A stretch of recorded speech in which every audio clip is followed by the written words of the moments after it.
That's sign language. Notice I You have just to went have like been in this the way. military to know what that means. And the others. When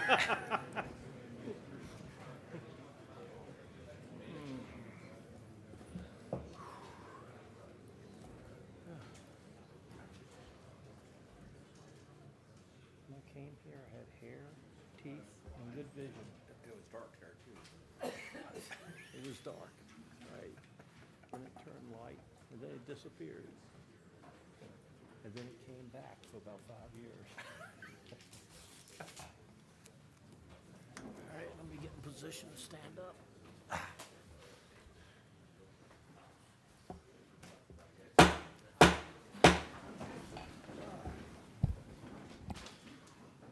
I call this meeting of the National Executive Committee meeting to order. Please join me in a salute to the colors of our country by the numbers. 1, 2. Please uncover. I call on National Chaplain Frank H. Carr of Virginia for the invocation, followed by the POW MIA Remembrance Ceremony. Amen.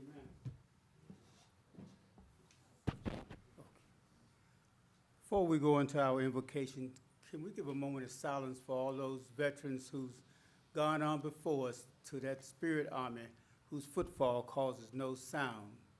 But we pray in our memory their souls go marching on. One moment.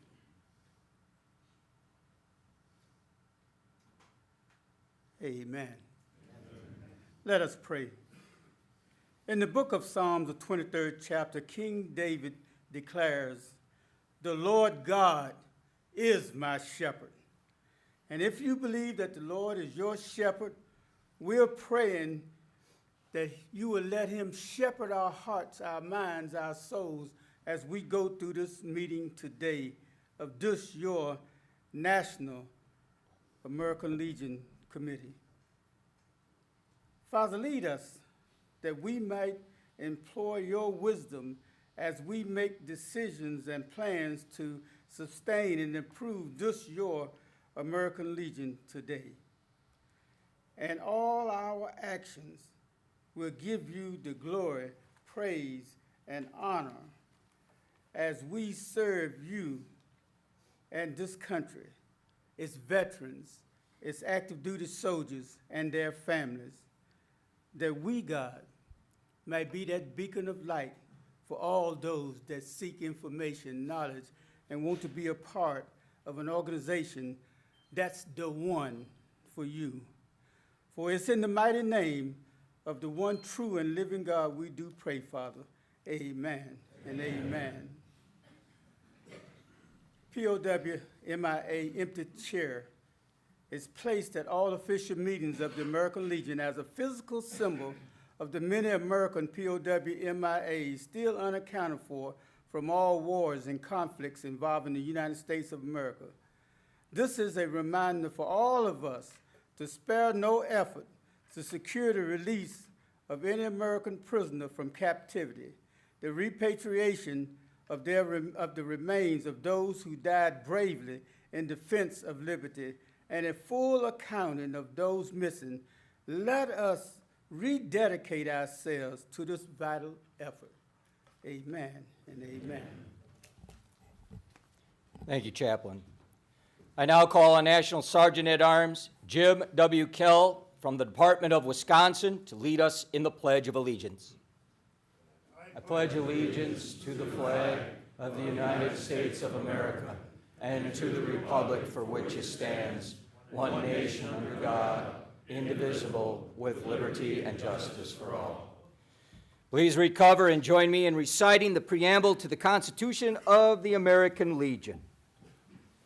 For God and country, we associate ourselves together for the following purposes: to uphold and defend the Constitution of the United States of America, to maintain law and order, to foster and perpetuate a 100% Americanism, to preserve the memories and incidents of our associations in all wars, to inculcate a sense of individual obligation to the community, state, and nation, to combat the autocracy of both the classes and masses, to make right the master of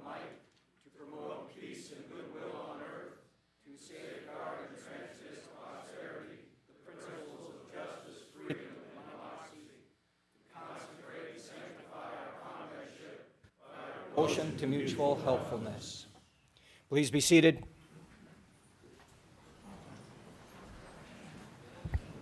I now call on National Adjutant Daniel S. Wheeler of Virginia for the roll call.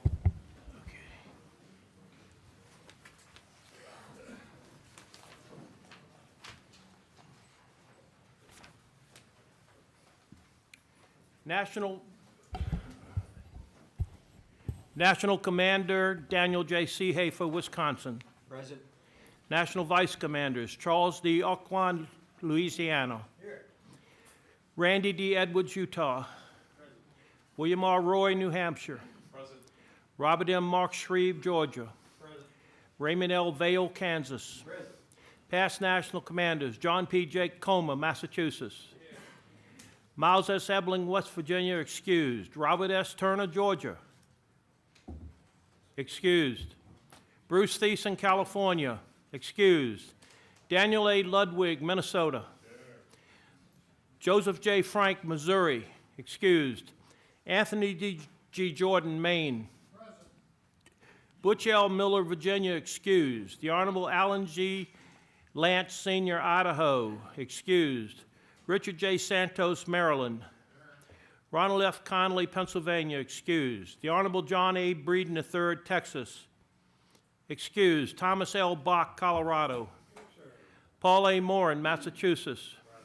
Martin F. Canazza, Illinois. Robert W. Spinogle, Michigan. Excused. David K. Rabine, Iowa. Clarence E. Hill, Florida. Jimmy L. Foster, Alaska. Feng A. Wong, New York. James E. Couts, Indiana. Daniel M. Dellinger, Virginia. Michael D. Helm, Nebraska. Harold D. Barnett, Georgia. Did I hear here? Not here. Okay, excused. Charles E. Schmidt, Oregon. Denise H. Rowan, Wisconsin. Brett R. Reistead, Virginia. James W. Bill Oxford, North Carolina. Excused. Paul E. Dillard, Texas. Vincent J. Triola, New York. Excused. Members of the National Executive Committee. Alabama, Hardwick O. Hall, Sr. Alaska, James E. Pisa. Arizona, Stephen W. Aguirre.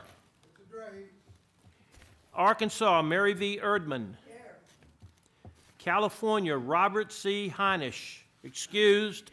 Alternate, Larry Leonardo, Sr. Connecticut, Robert S. Murray. Delaware, Michael A. Havel. District of Columbia, Christopher V. Herndon.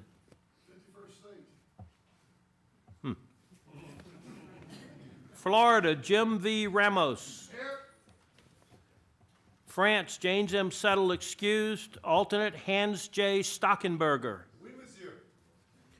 Georgia, Phil Youngblood. Hawaii, Francis E. Riddell. Idaho, Robert L. Skinner. Illinois, Roy Weber. Indiana, Kenneth R. Cooper. Iowa, Dennis J. Suppy. Kansas, Dan K. Wiley. Kentucky, William O. Moore, Jr. Latin America, Michael D. Wood. Louisiana, Rudolph A. Borg. Maine, Lloyd H. Woods. Present. Maryland, Melvin G. Smullen. Massachusetts, Jody L. Pajak. Michigan, Larry C. Money. Present. Minnesota, William C. Barberneck, excused. Alternate, Peggy Moon. Here. Mississippi, Steve Sweet. Missouri, George E. Scarborough. Montana, Larry G. Dubb. Larry G. Dubb. Alternate, Glenn Charbonneau. Nebraska, Frederick C. Craigie. Nevada, Jeanette R. Evans. New Hampshire, Robert E. Dione. New Jersey, Burley Hanna, Jr. New Mexico, Edward Cheatham. New York, Timothy S. Van Patten. North Carolina, David S. Shore. North Dakota, Dean Overby. Ohio, Stephen M. Mazowick. Oklahoma, Timothy W. Smith. Oregon, Kevin J. Owens. Pennsylvania, E. Michael Stelesio. Philippines, Michael S. Knapsey. Alternate, Carl A. Nord. Both excused. Puerto Rico, Ramon L. Rivera. Excused. Alternate, Antonio Aurora. Did he answer? Okay. Rhode Island, Ronald P. Lavoisier. South Carolina, John A. Lysick. South Dakota, Dennis O. Brendan. Tennessee, Robert W. Hensley. Texas, Kenneth W. Mueller. Utah, Terry D. Scow. Vermont, Thomas J. Scanlon. Alternate, Catherine Tester. Both excused. Virginia, Lyndon B. Dixon, Jr. West Virginia, William W. Kyle. Wisconsin, Robert L. Chappelle. And Wyoming, Keith R. Davidson. That completes the roll call. You have a quorum. The next order of business is the acceptance of the meeting's agenda.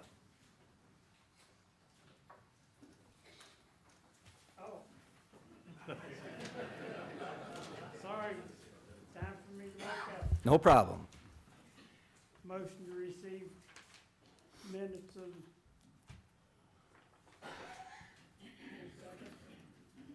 I'll second that. A motion has been made and second to accept today's agenda. Any discussion? Hearing none, all in favor signifying by saying aye. Aye. Opposed? Motion carried. We will now have the reading of the minutes from our previous meeting. Motion to dispense the reading of the minutes since they were mailed in digest form. Second. Motion and second have been made to approve the minutes without being read since they have been printed in digest form. Any discussion? Hearing none, all in favor signify by saying aye. Aye. Opposed? Motion carried. The next item on the agenda is the disposal of letters or communications. Mr. Adjutant, do you have any letters or communications? No, sir, there are no letters or communications. Motion to receive the adjutant's report. Second. Don't need it. Motion made and seconded. Do I hear any discussion? All in favor say aye. Aye. Opposed? Motion carried. Moving on to the next item, will National Vice Commander Mark Shreve please assume the chair?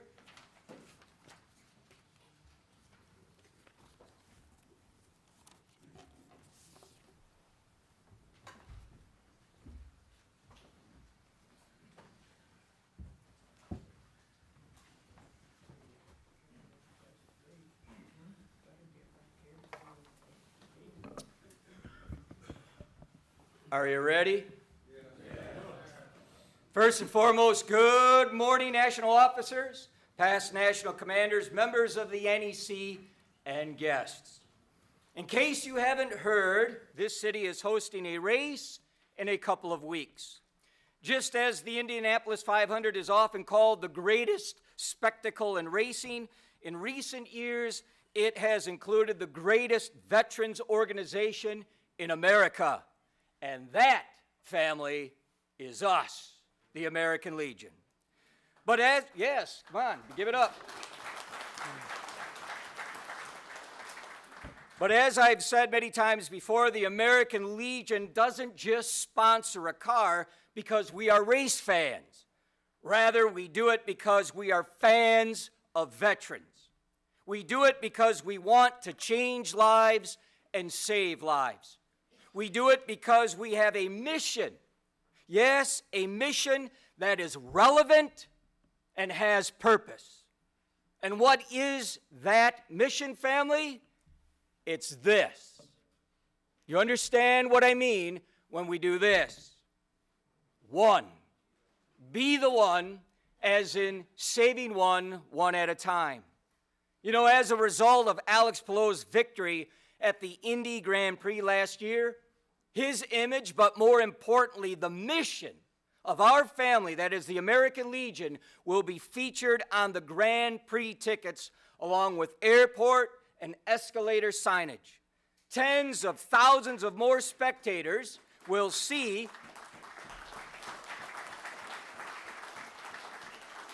they will see that life-changing and life-saving message of Be the One. A message. If we would have done it through regular TV commercials and or ads, would have easily eclipsed, and I want you to write this down, it would have eclipsed $82 million. Understand that.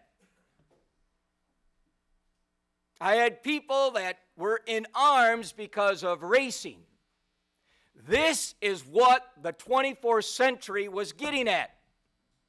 We want our name known. We want our mission known. And the good Lord has blessed us through this avenue as we continue to be, yes, wise stewards of our precious resources, and yet again making our name known as we embrace and proclaim our mission, saving veterans' lives. Yes.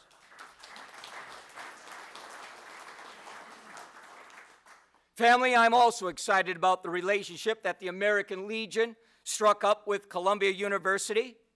Now, family, aside from the current political protests that's going on, I hope you don't have to be an historian to know how valuable Columbia was decades ago in establishing links between Agent Orange and numerous deadly diseases. Links that now have become laws that have changed and saved lives. That's why we have joined with Columbia University again to help with our Be the One mission. Columbia experts are providing online training to those who want to learn more about interacting with and responding to veterans in crisis. These sessions are available by Zoom, with the next two scheduled for May 16th and May 30th. I'll say it again, May 16th and May 30th. Just go to betheone.org to register. The sessions are only 90 minutes and very worthwhile. It's the type of information that has and will save lives. Now, more than one person has told me that they don't feel qualified to counsel a veteran in crisis.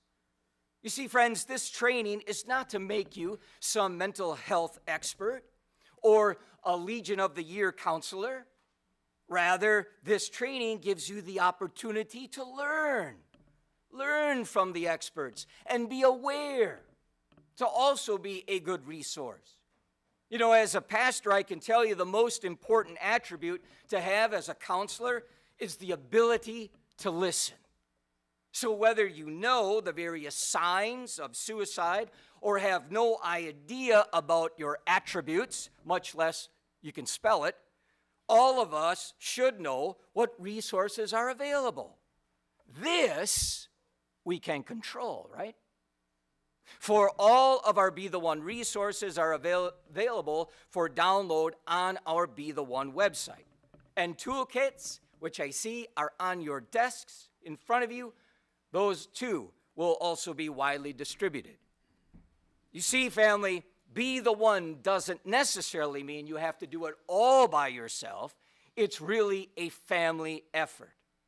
For you, brothers and sisters, are in leadership positions for a reason. Do you believe that?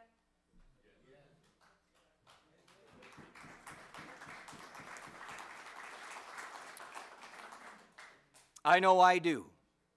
And you must take then this message back. You need to take it back. This isn't a command, but this is from the heart. Your words, just think about that. Your words could mean the difference between life or death. And so let's continue then to make our voices heard. Heard on this because every veteran's life is valuable. That's what we are saying when we engage then in our buddy checks. And I know I can get an amen on that. We can have a major impact on suicide prevention because this is a room where things happen. Take it in. I want to remind you, it wasn't that long ago, but 10 years goes like this, right? But 10 years ago, this very month, the Department of Veterans Affairs faced an existential crisis. Back in 2014, Phoenix VA Medical Center and dozens of other VA centers across the country were embroiled in scandals over secret waiting lists, manipulated record keeping, and other areas of malfeasance. Remember that? And National Commander Dillinger, backed by the NEC, demanded the resignations of top VA officials, including the secretary. Town halls, congressional hearings, and a media blitz followed. Leaders resigned. But more importantly, reform came. We have achieved legislative victories regarding the Mission Act, appeals moderation, and of course the PACT Act, just to name a few. In the last decade, VA went from a system worth saving to a system worth celebrating. A recent survey revealed that 91.8% of VA outpatients trusted the quality of care that they received. Even in my travels, and I'm thinking I'm about at 44 states, not including the foreign, and counting, the veterans that I have visited face to face all stated that the care was outstanding. Outstanding.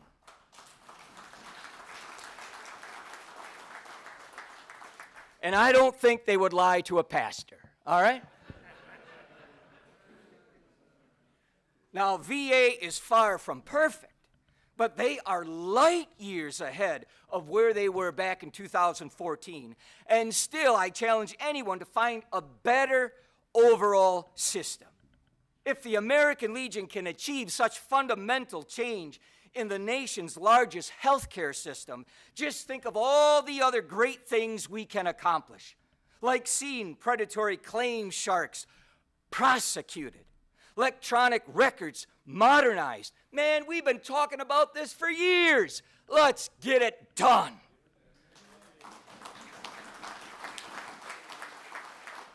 And disabled veterans tax, also known as concurrent receipt, abolished.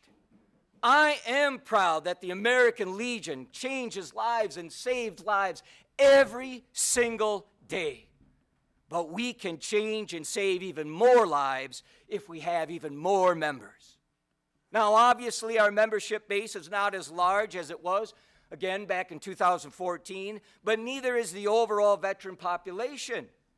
However, let's not make that an excuse, but rather motivation. That passion. Yes, I had fun with it.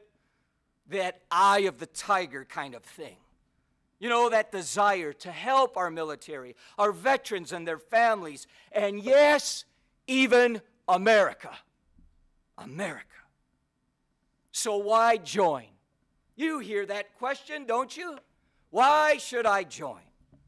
Well, Legionnaires are answering that question, or should I say, doing an awesome job on communicating that why. Remember the importance of purpose and relevance?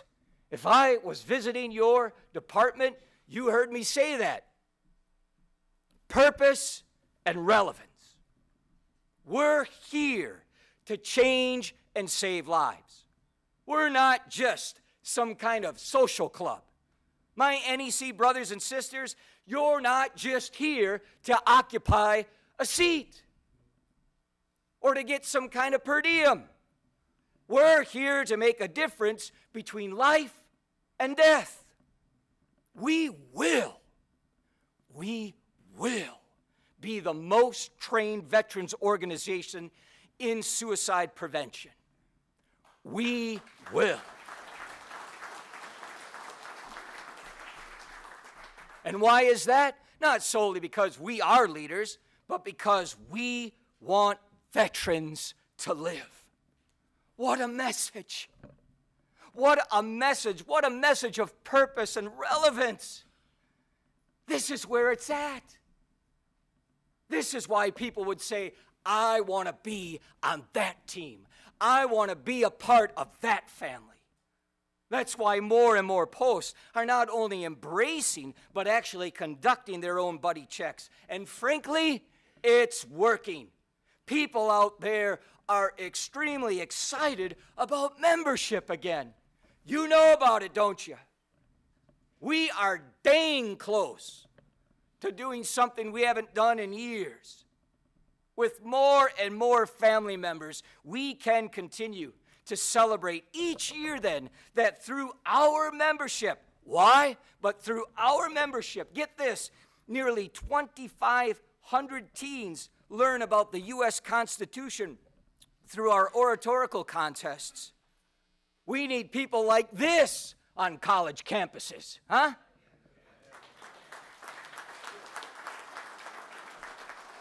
Almost 12,000 young people learn safe marksmanship skills through our junior shooting sports. And nearly 50,000 athletes play American Legion baseball. 50 frickin' thousand, huh? And I saved this one for last because, yes, it's a presidential election year. But it's not just 1,600, but 16,000 young men attend Boys State and Boys Nation. And let's not forget the thousands of young women who attend Girls State and Girls Nation as well. Family, there's no doubt about it. A larger American Legion family can change and save even more lives.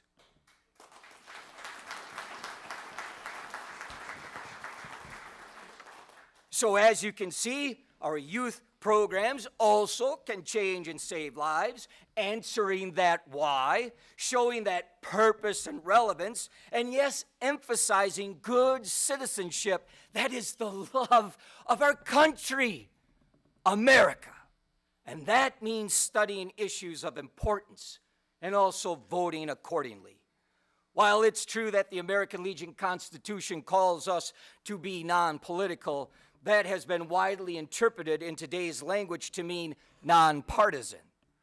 We can't endorse candidates or political parties, but we sure can meet with them, and we sure can ask their positions on our legislative priorities. At our national conventions, we always invite the two major candidates for President of the United States. Departments often do the same for candidates to their state offices. Just to be fair about it, though, we extend the same opportunities to all the other major candidates, but we should ask them questions like this. Do you know that 22% of military spouses face unemployment? Or like more than 60,000 military service members earn less than $15 per hour in basic pay? Or that childcare in military communities is unavailable or unaffordable? So just as I asked Congress just a few months ago, what's your plan? You can ask the same thing.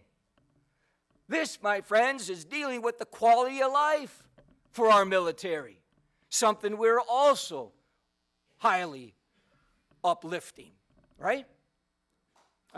Yes.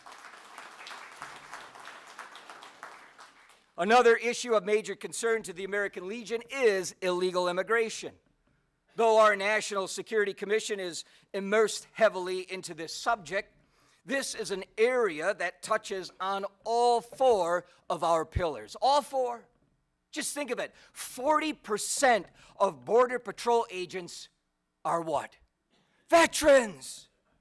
I just visited the border down in Eagle Pass, Texas, with National Security Director Marquez.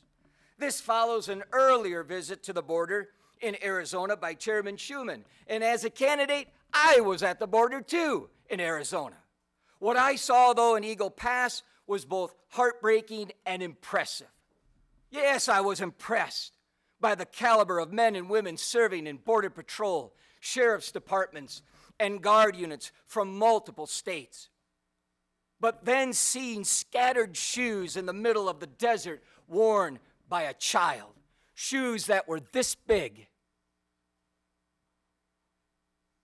That's infants almost.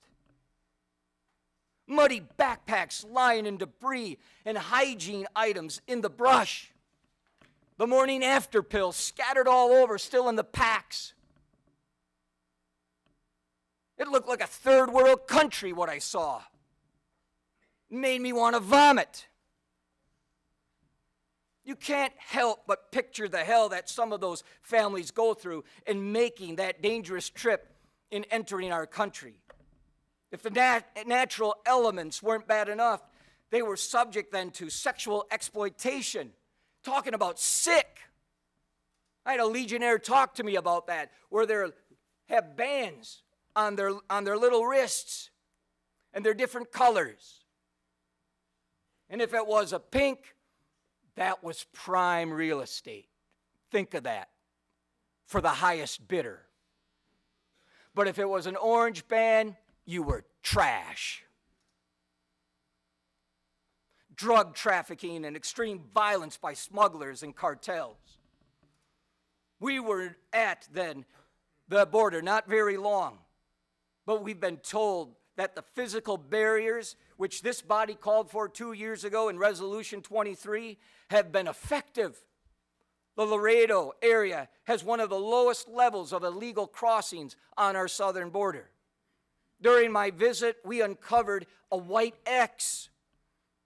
That marker lying flat on that ground that we just uncovered as we were scanning the area turned out to be then a rendezvous point for drug cartels as they entered our country.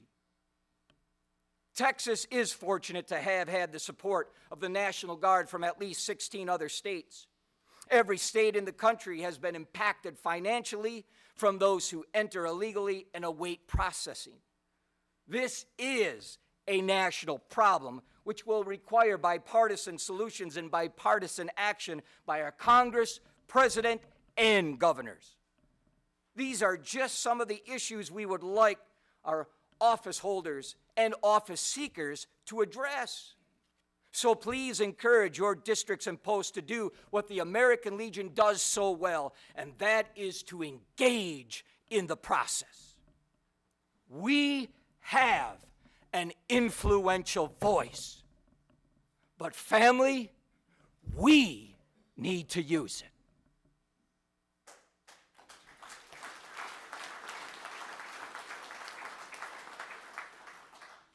In doing so, let's also use it as we continue then with legion.org/action. Remember that from last time? Embrace it, do it yourselves, and spread that word. We have a little saying that my aide and I always say, you're not done until the good Lord calls you home. Do it. Spread it. Legion.org/action. This is our legislative priorities. This is where it's at. This is our voice. And yes, let's use it, that voice of ours, as we then fill those vacancies with our legislative council members. I'm not going to call the 9 departments by name. This reverend doesn't do that kind of stuff. I'm going to talk to you face to face, but I want them filled within a few weeks. I'll be talking with you, all right? And let's do something that we can also be in control of, and that is to complete those CPRs. We're going to do it 100%.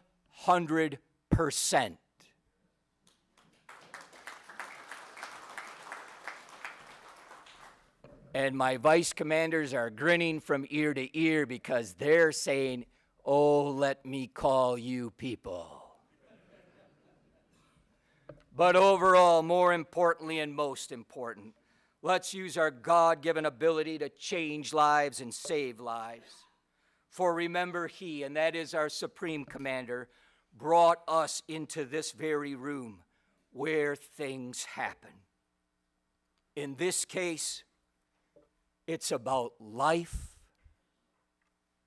and service.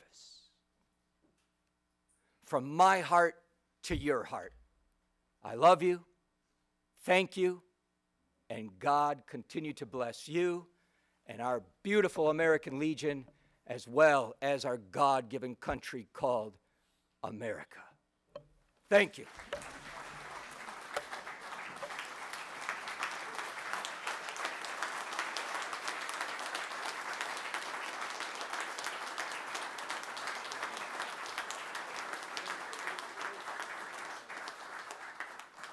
Mr. Commander, motion to receive and file your opening remarks.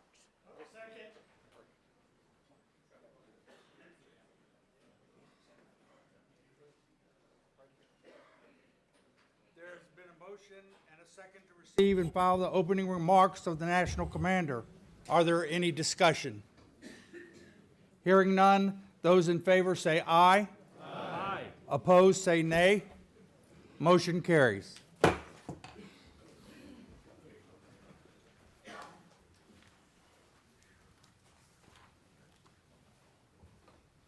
This chair now recognizes National Historian Edward DeGumbia of Connecticut for his report.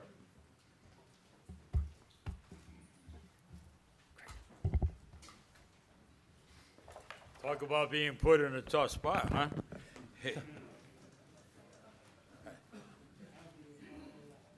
Yeah, well, good morning, everyone. Morning.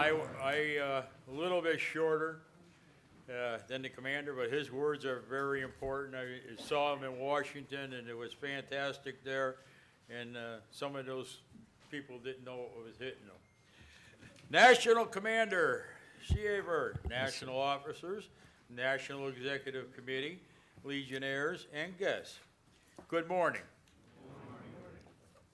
I assumed this position in North Carolina last year at convention, and it's been a great honor for myself.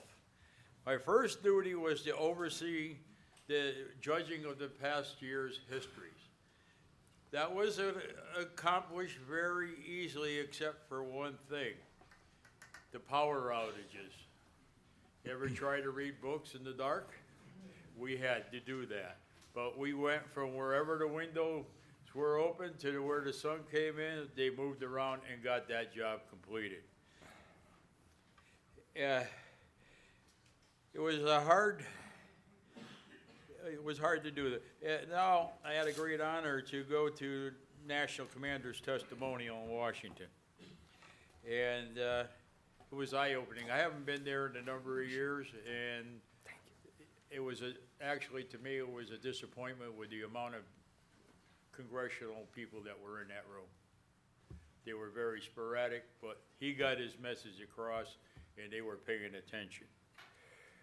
Then I had an opportunity to go down to Florida, where a post down there was doing a B-1 campaign kickoff, and the commander was just a couple hours down the street, but I went to this post, and they were very community-wise embraced in that. They had other posts around in the area. They had the hospitals, they had stores, they had everybody involved with B-1 and a big sign. It was a 5K. So it was a very good day down in Florida. Last fall, a resolution went through here on the way that we judge histories. Guess what? We're moving on into the future. It's gonna go digital. It's gonna be hard for some people to want to do that, but we understand. It's going digital for a reason. It's easier for the younger people to understand, which we all know we need. And the way that it'll be judged, it'll be online, everything will be there. We don't have to call people in to judge it. We'll still have hard books this year, to judge, but we won't need as many people because a lot of it will be digital. Currently, I'm working on securing the National Commanders Luncheon, or National Historians Luncheon out in New Orleans, and I have contacted the World War II Museum to be a speaker there, and they said they would. So anybody that's a past historian, you want to come to the luncheon, come on in and you get a good view of the museum. Finally, my job is wouldn't be the same as it is. It would be a lot harder if it wasn't for the library staff. Howard and his team are phenomenal. They keep you in line. Howard emails me, keeps me in line. The girls keep me in line, and that's a hard thing to do. So, National Association of Historians, I hope to see you at the luncheon. And that's the end of my report. Thank you.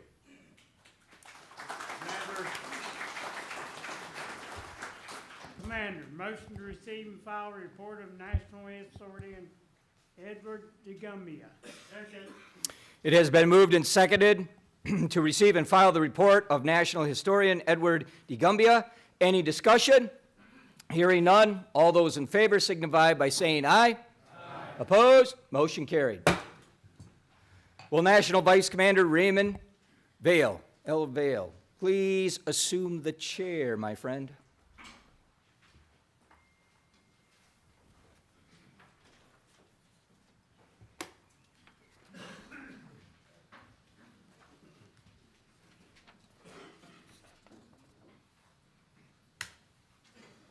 I'm just going to take it off.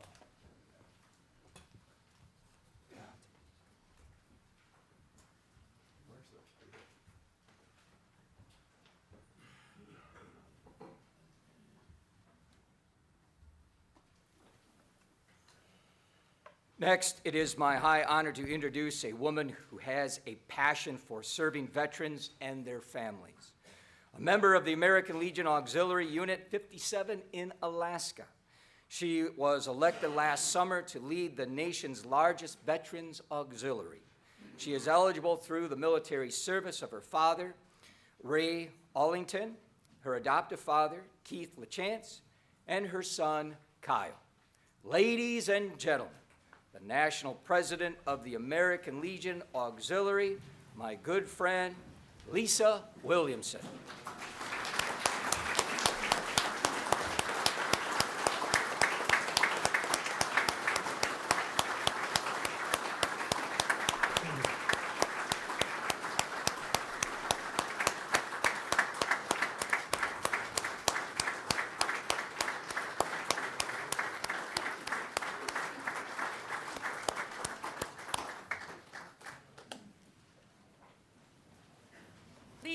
Please be seated. This is incredible. I am not a person who normally gets nervous in front of a crowd, as many will know, but I just got a little nervous there when when the commander started talking about me. First of all, I want to thank you for your time this morning to allow me a few minutes. First of all, I have a incredible national commander in your commander, Dan Seehafer. I think that you will agree. Please. Also have another national commander in the back of the room right now, Sons of the American Legion, Don J.R. Hall. So I think you will agree with that. And let's get this out there right now. I am the oldest. Because I know there's going to be some comment one way or another. Only a little bit, but it's like having two brothers, and we do everything as a family. So first of all, to show that family, I want to present you with this check from the American Legion Auxiliary on behalf of the Auxiliary for the VCF. Thank you very much.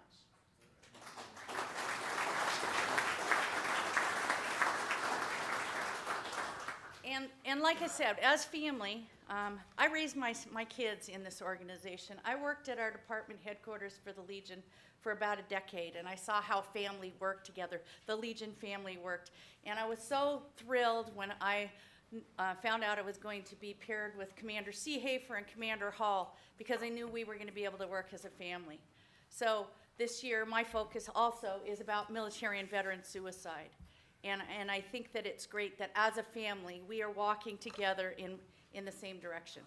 I want to tell you, I recently was at a post. They had a dinner. There's about 80 people there, and there was an empty seat at the front table. So they quickly threw the post commander in there. And I spoke on Be the One and gave some numbers, gave some stats, talked about how we could talk about it, just destigmatizing it by talking about it, that it's okay to not be okay, and talked about it. And the end, they passed him the mic just to introduce his post officers, and he said right then and there in front of 80 people, for the first time ever publicly, about how he struggled with suicide. His wife came up to me later and said he never talked about his struggles with suicide and mental health until that night. I know I can speak a little bit, not like our commander for sure, but something clicked with him, and that he knows that talking about it is the way to go. So keep on talking about it, that it's okay to not be okay. We have a lot of things. Ask, we listen, and we reach out. Ask, listen, reach out. The Columbia University partnership is incredible. Do you know that we have, in the last 25 years, we've had more deaths by suicide than we've had by combat? Think about that. That's a huge number. And by us talking about it, we can be the one to save one. Little by little, that number will come down. I'm passionate about this. I don't know what's going to happen after our wonderful years together, but I can tell you right here in my heart, I'm still going to push Be the One, because it means a lot to all of us, and it's in my heart. So I thank you very much. Let me end you with 3 words: Be the One. Thank you all.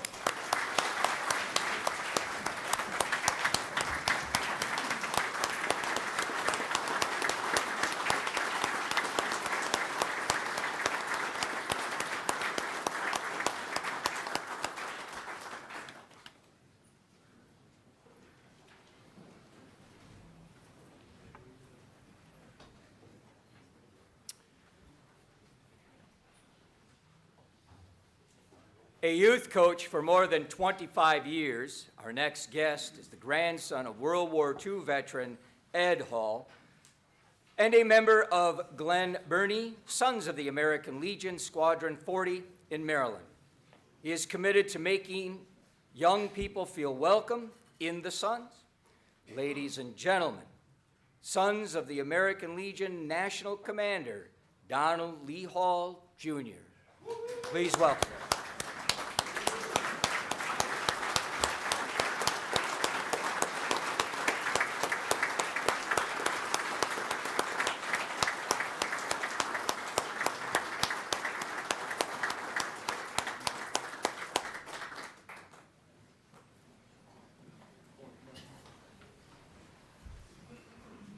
Good morning.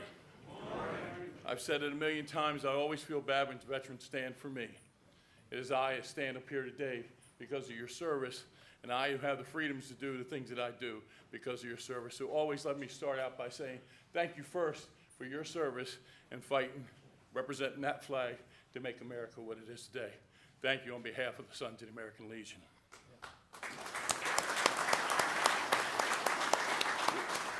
The Sons just wrapped up our meetings. We had an incredible weekend. Many of you know last year we hit an all-time high in membership, which made us a bigger, stronger American Legion family, which is what we need to be. And right now, we're sitting at 97% on membership and headed in the direction to get another all-time high in membership, will make us a bigger and stronger American Legion family.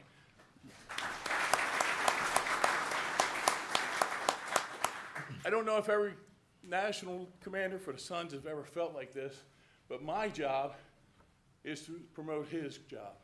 My job is to take the American Legion's words and to send them to the Sons and make sure it gets out. And I think it's happening more than ever. And I say it all the time, the word changing lives and saving lives. That's what our commander has taught us to go out and do.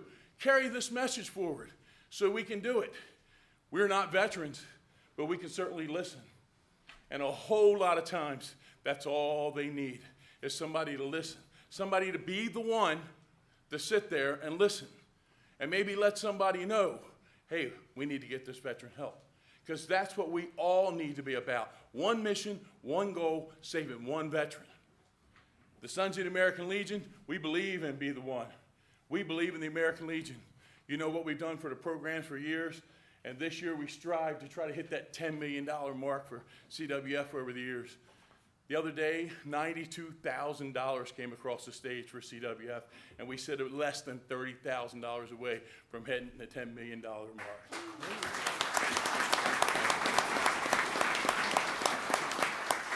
So I ask you to help me. Go back and tell your sons, get a check out, write it, send it in. Let's get this $30,000 out of the way so we can celebrate in New Orleans $10 million that the Sons have given to CWF, because that's what we do to take care of our children. And send that check in for VCF.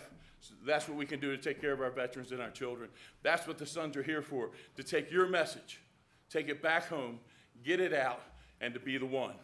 Thank you all for your time this morning. I hope if there's anything I can ever do for any of you, I've been so welcomed in all your departments. I can't tell you how much that means for a Sons of the American Legion to be treated so good. Thank you all for your service. Thank you for what you continue to do to our veterans, and thank you for being the one.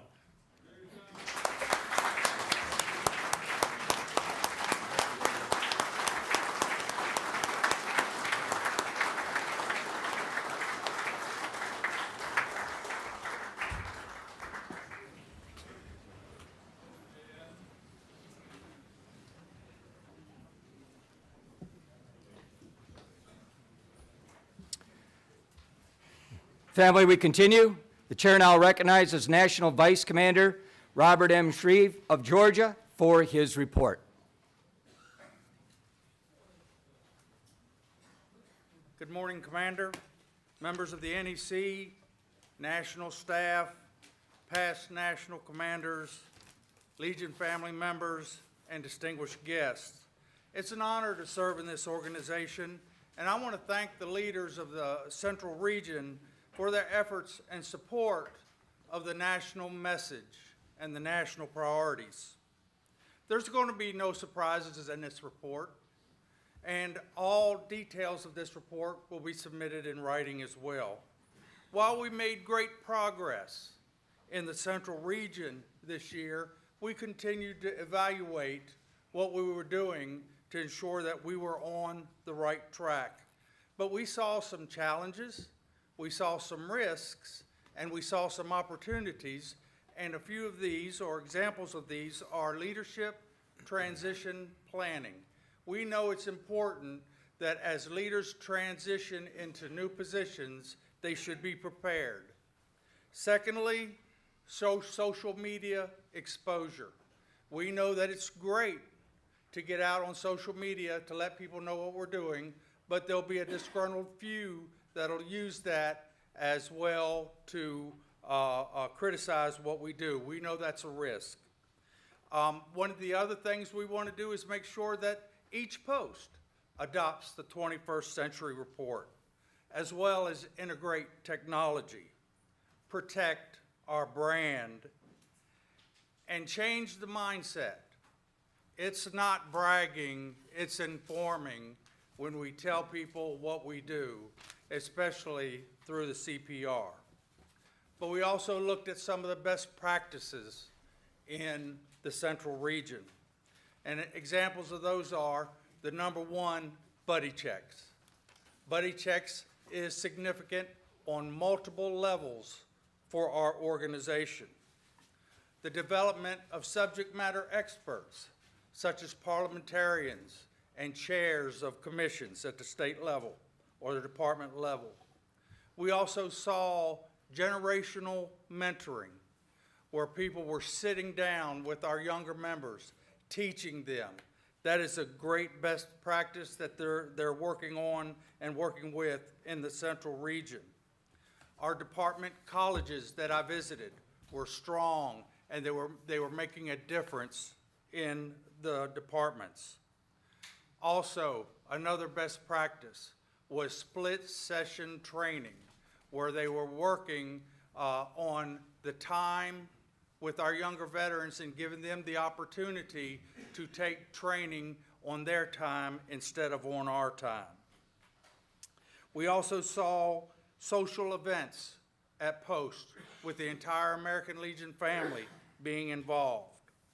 Community service and creating community partnerships was another best practice I saw in the central region. Also, legislation at all levels, at the community, in the counties, at the state level, as well as working with the national representatives, was strong in the central region. They also are very engaged with the VA and the local state veterans facilities, being there to help veterans and to take care of veterans. I will tell you from my experience in the central region this year, it has been a great experience, and they are doing a wealth of good for our American Legion. With this, the central region will continue to provide support and care for veterans every day, and they will continue to be the one. Again, thank you for allowing me to serve, and Commander, that is my report.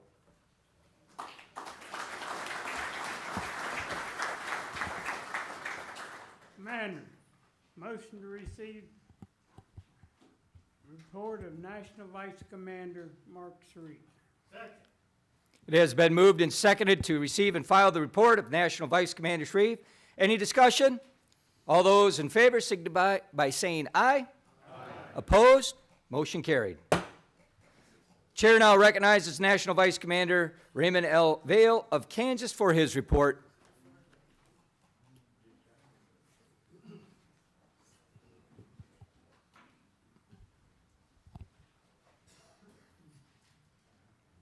Okay, thank you, Commander Seehofer. Good morning, everyone. National Adjutant Wheeler, members of the NEC, Legionnaires, and friends and guests. As you said, I am Raymond Vail from the Department of Kansas, and I am a proud, honored member of this American Legion and a proud to be a member of the National Vice Commander. As the National Vice Commander, I was asked here, we got an email about, we want you to tell what you've done and what you've learned on your tour as the National Vice Commander. Well, I already had a program and a report already made out, then I had to go back and change what I do. They said, you make sure it's done in 3 to 5 minutes. So I think I could do it in 3 to 5 minutes, and I hope I can anyway. But I'm going to go back about 10 years, 9 or 10 years from this to relate a story.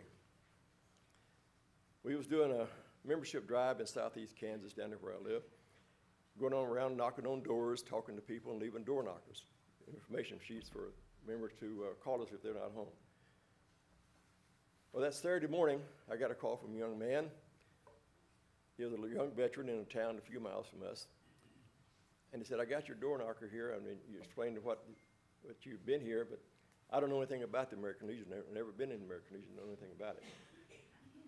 So, well, we're having a spaghetti dinner this weekend, this tonight at about around 5 o'clock. If you got time, why don't you come down here and see it, and I'll serve you the best spaghetti dinner and meatballs you ever had. He said, okay, I'll be there. So we came down, we talked a few minutes, and I said, you go ahead and eat your dinner. I got to cook some more spaghetti, and when you get done, look around the post, and I'll be out in a few minutes to talk to you. So when I got caught up, I went out there and I seen the young man. He was looking around in the post. Of course, we have pictures of past post commanders, the past auxiliary presidents and stuff, and he said, wow, all the plaques and stuff on the wall. And he said, man, there's a lot of history here in this post, here in Armand. I said, yes, there is. There's a lot of history here, a lot of memories. He said, I would like to be part of that. I said, great. Did you join our post, and you can start making your memories and your history right here in Armand. He joined, but unfortunately, about 2 months later, he got a big promotion in the company. He transferred out. But that was the easy part. I get questions every time and every place I go just about it, and I'm sure that all of you do too as well. What do we do to get the young members in our post in the American Legion, and how do we keep them? That's one of the most frequently asked questions I get. So I relate to them about this young man that was there, about what he was wanting to do. We have to give these individuals an opportunity to create their memories, to make a history in our post and in our American Legion. So how do we do that? We got to let them, you got to listen to them. Listen to what they say, what their concerns are, what their values are, and what they want to do in their life. You got to share with them the responsibilities and the activities in that post so that they can learn to be a true American Legion member. And you've got to delegate the responsibilities and the authority to let them do things that they want to do. That's the easy part. But where do those members come from? Well, the American Legion tells us where they're at. They give us all the information we need. I don't know how to get it on the computer and get that information, but I know people that do. So, but, and I don't, but they do. But anyway, the American Legion tells us in those 8 states that I'm a part of, they are Oklahoma, Kansas, Missouri, Nebraska, South Dakota, North Dakota, Minnesota, and Iowa. Right the breadbasket of the United States of America. You want to hear corn grow? In a couple of months, go down to Iowa and Minnesota and Nebraska, you'll hear corn growing. It's easy to, it's a great sound. But what they tell us in those 8 states, 8 departments, there's 1,508,000 veterans in those states that's eligible for membership in the American Legion.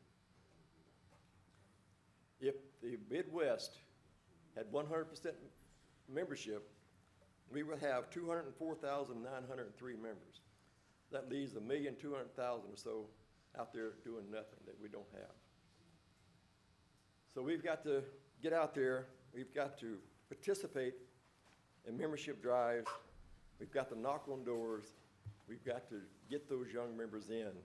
That's what I've learned in the 39 years I've been in the American Legion, and amplified in the few months I've been as the National Vice Commander. The members are out there. We just have to go out there and get them. Use the buddy check for the members you have. One thing that we do in our post, and we've done it here just recently, we've taken the unpaid membership cards and divided them up, and gone out and knocked on doors and called these people and got them. We're going to be a 100% membership in that post by the time our department convention is in May, the 30th of May. We don't have as many members we used to have. We used to have over 200 members. Now we are quoted as having a quota of 51 members. When I took back over the post a couple of weeks ago, we had 44. 2 days after that, we had 48. By the time I get back in Kansas by Friday, we will be a 100% post. So that's what we have to do. Get out there and talk to people, knock on doors, and get those members in. That's what I've learned in the American Legion. So, Commander, that's my report. Good or bad, and different. I hope that's good. Very good.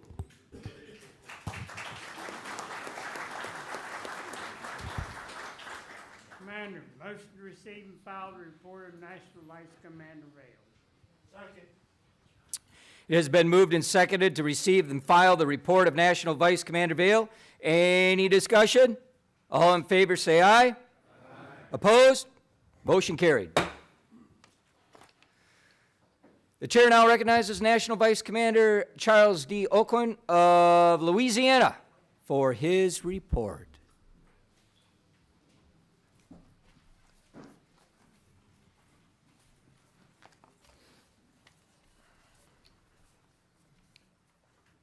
Commander Seehafer, national officers, members of the National Executive Committee, past national commanders, guests, and members of the Legion family, good morning. Morning.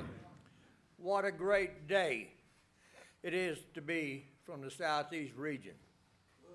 The 11 departments of the Southeast region are again, and still number one in membership and working the programs of this great organization. Whoop.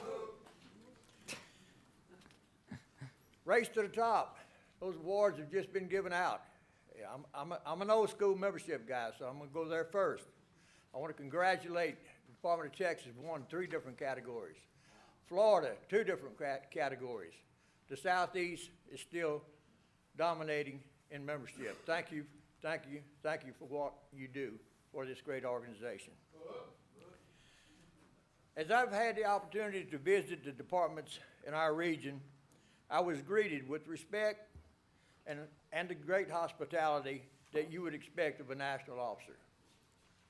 All members of the American Legion family were working on their particular programs and different projects, and I'm confident that each one will be worked and will be completed. And then they will be reported on. They'll file their CPRs, and the squadrons will do their reports also. Overall, it's been a great experience thus far. One thing that I've learned is that every department works certain programs, but they all do in many different ways. Training, some do training by department, some by district, and unfortunately, some very little at all. What a great experience, though. It's really been, it's been great. I've shared the podium with many people, from Medal of Honor winners to Blue Cap Legionnaires.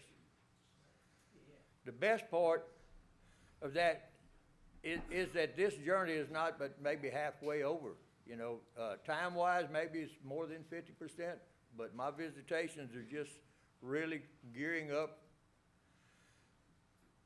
Here in a week or two, I'm going to have the opportunity to go to Indianapolis, to the Naval Academy, and make a presentation on your behalf.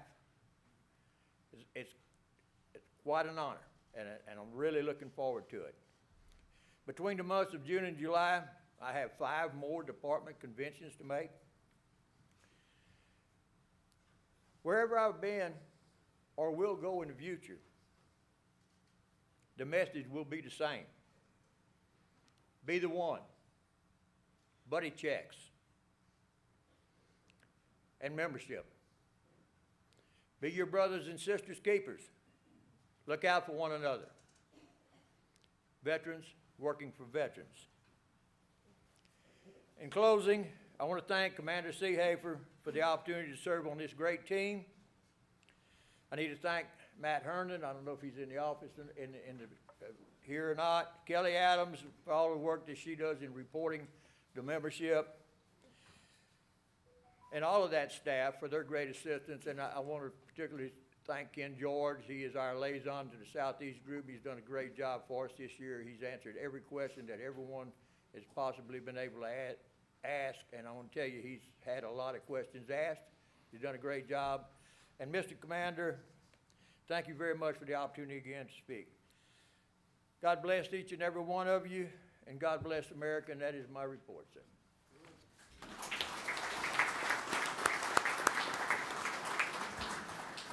Commander, motion to receive and file the report of the National Vice Commander, Charlie Aucoin. There you go. It's been moved and seconded to receive and file the report of National Vice Commander Aucoin. Any discussion? All in favor signify by saying aye. Aye. Opposed? Motion carried. The chair now recognizes National Vice Commander William R. Roy of New Hampshire for his report. Commander C. Hafer, members of the NEC, Legion family, guests. Well, to tell you the truth, this has really been a trip. It's a lot more than I expected. And I can say it in one word, amazement. Competency, competence, character, commitment. The 3 C's of what National Commander C. Hafer has said this year. With all the commanders, department commanders of the Northeast, please stand. The Northeast region, please stand.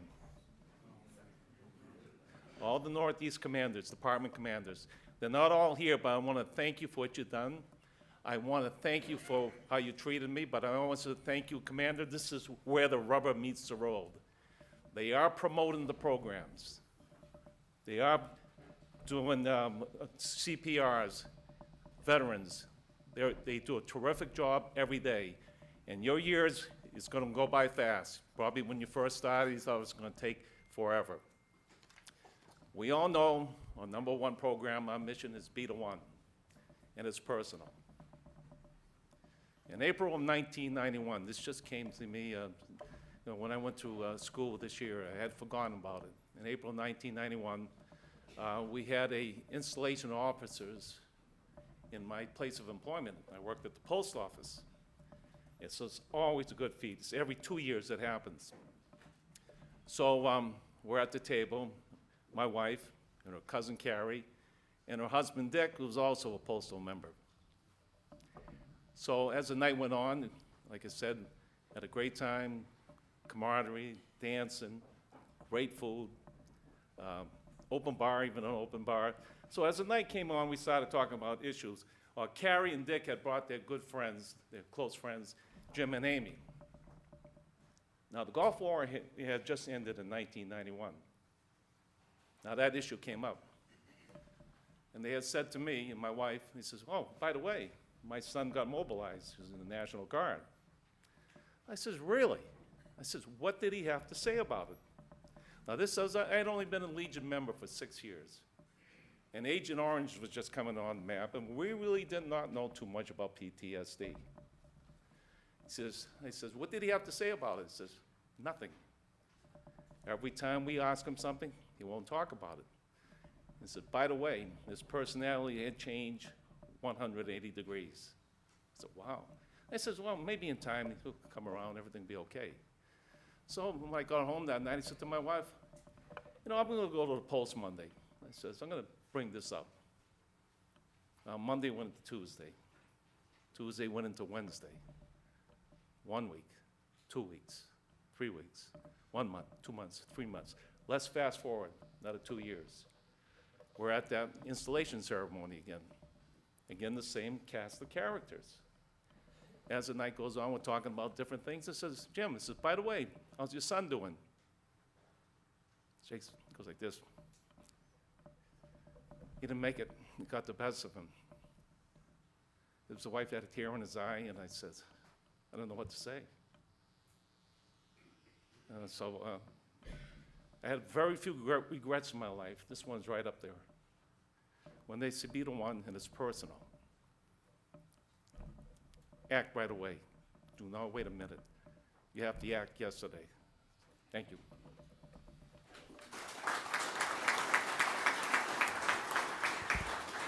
Commander, motion to receive and file the report of National Vice Commander Roy.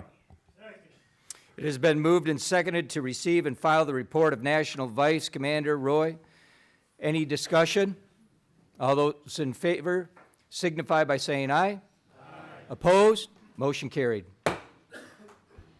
The chair now recognizes National Vice Commander Randy D. Edwards of Utah for his report.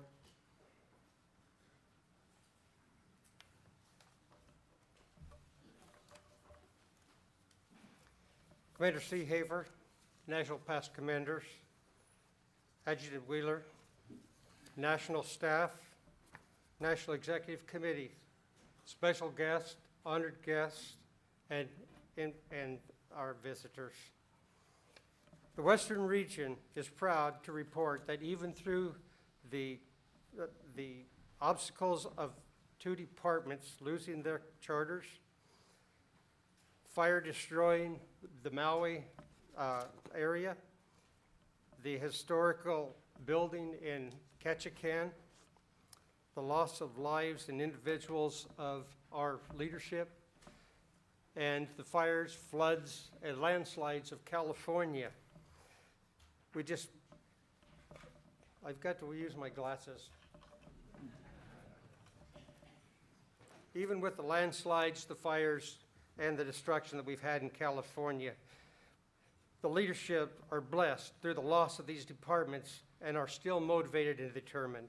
The Western Region American Legion family will continue to support and provide the remarkable work ahead of us because of the ordinary people that are doing extraordinary things. I'm providing for the commander, I almost feel like I'm his first sergeant and sergeant major. It's our responsibility to make sure that the commander's message and his missions and his plan of action is being taken care of. We're providing the national commander on reporting that he gave to us at the national conference and several times through the legislative action, Washington, D.C., spring, fall conferences. We are continuing to do the commander's plans of action. One being, the one is changing and saving lives. We're reuniting them from the COVID-19 and making sure that they're okay. We're more concerned about their well-being than we are about their money. It's important that we show our compassion and caring for our individuals. Providing servant leadership and membership. We provide the leadership to serve and not to be served. We appreciate the fact that I appreciate that more than anything because I've realized that there's more that I don't know than I do know. To serve is personal, not only to ourselves, but to care for others outside of ourselves is even more important. In promoting membership, we welcome everyone and recruit for the entire American Legion family. We've been working with the grassroots legislation campaign in the Western region. Out of the 5 states that had done the most legislation and recognized at the testimony in Washington, D.C., 4 of the 5 states came from the Western region. We are concerned about those being protected from predatory claim sharks and the well support of being those that are being vetted by the VA and accredited. Our priority will be to support the American Legion and the everyday legislation. State Lobby Day was also recognized by the Western region. California as recognized as a state Lobby Day host. Consolidated post reports. The Western region is working on that, and at the end of this report, it's too early to report what we're doing, but we're pushing consolidated post reports. Consolidated reports are much more important, not only to the commander for his testimonial reports to legislation, but it's more important in your local areas. There are many posts that have lost their facilities because of the loss of membership or not being active or inactive. But the CPRs and going to your city mayor, going to your county commissions, going to your state legislature provides that property that you need to be able to provide the business that you need to conduct within your communities.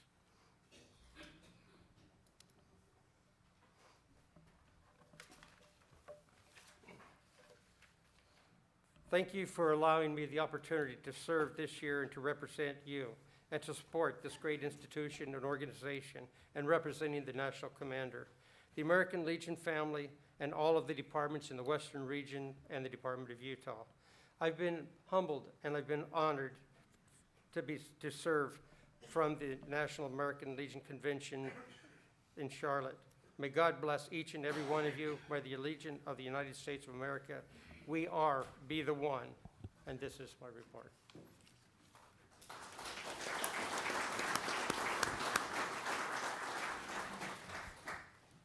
Commander, motion to receive and file the report of National Vice Commander Edwards. Second. It has been moved and seconded to receive and file the report of National Vice Commander Edwards. Any discussion? All those in favor signify by saying aye. Opposed? Motion carried. The chair recognizes National Adjutant Daniel Wheeler of Virginia for announcements. Mr. Commander, in accordance with Resolution Number 6 passed by the October 2022 NEC, a copy of satisfactory evidence of honorable military service proving eligibility for membership in the American Legion has been submitted to my office for all National Commission chairmen and committee chairmen. The chair now recognizes Chairman of the Resolutions Subcommittee, William W. Kyle of West Virginia, for a report on resolutions. Mr. Commander, your subcommittee on resolutions has been meeting regularly to review resolutions. We have 18 resolutions that will be presented, coming from the commissions and the committees who will make reports. Any resolution seeking National Executive Committee approval will follow the report of the commission. All resolutions which have been disposed of by other action are held for further study and will be reported on an addendum. Our thanks to the commission for their efficient and accurate handling of the resolutions for this meeting. This has had a positive impact on the work of the subcommittee. Mr. Commander, I ask that you prepare the NEC for memorializing resolutions. And please uncover.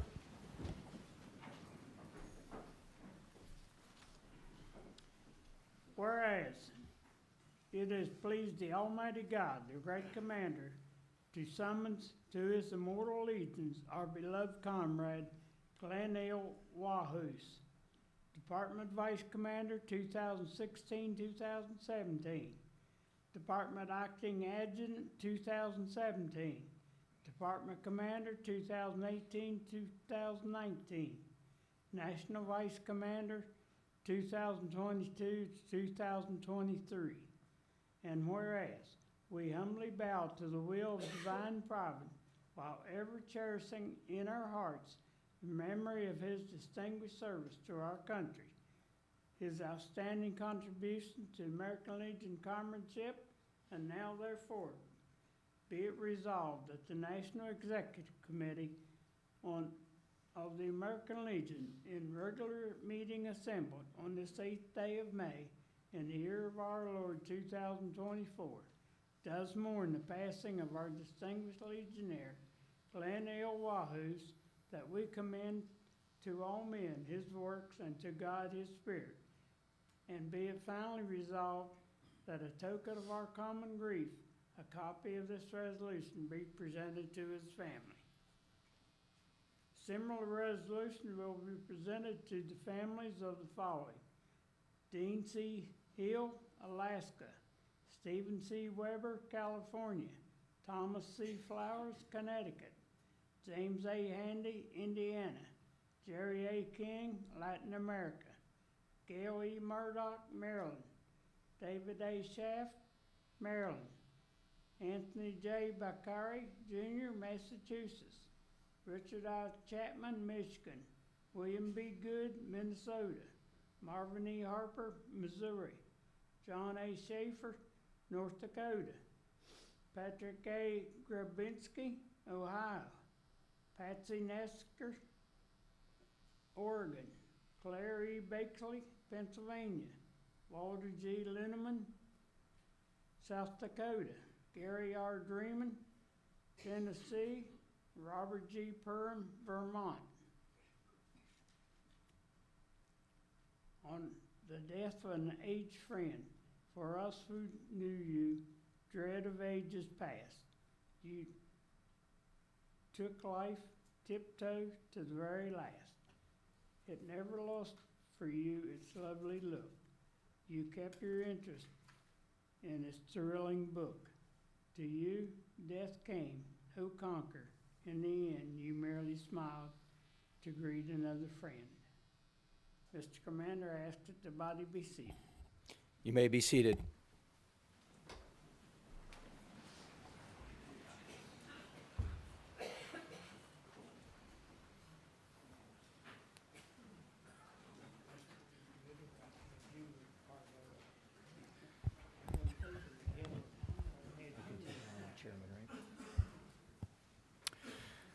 I now call on the chairman of the American Legion Department Advisory Committee, past National Commander Thomas L. Bach of Colorado, for a report.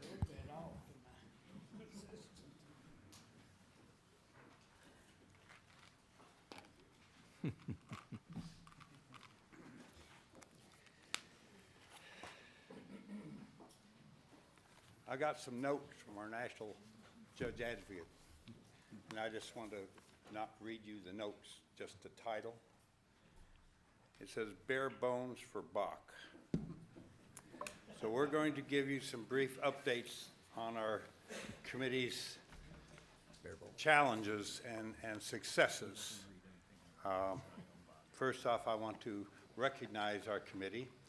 You'll notice as I read off the names, the list is longer than it was when we were originally formed, because the work is becoming more and more. I'd like to thank, of course, I'm the chairman, but our vice chairman is past National Commander Dave Rabine. We have members, past National Commander Ron Conley, Clarence Hill, and Brett Riestadt. We've added past National Commander Denise Rowan, past National Commander Paul Dillard, and past National Commander Charlie Smith.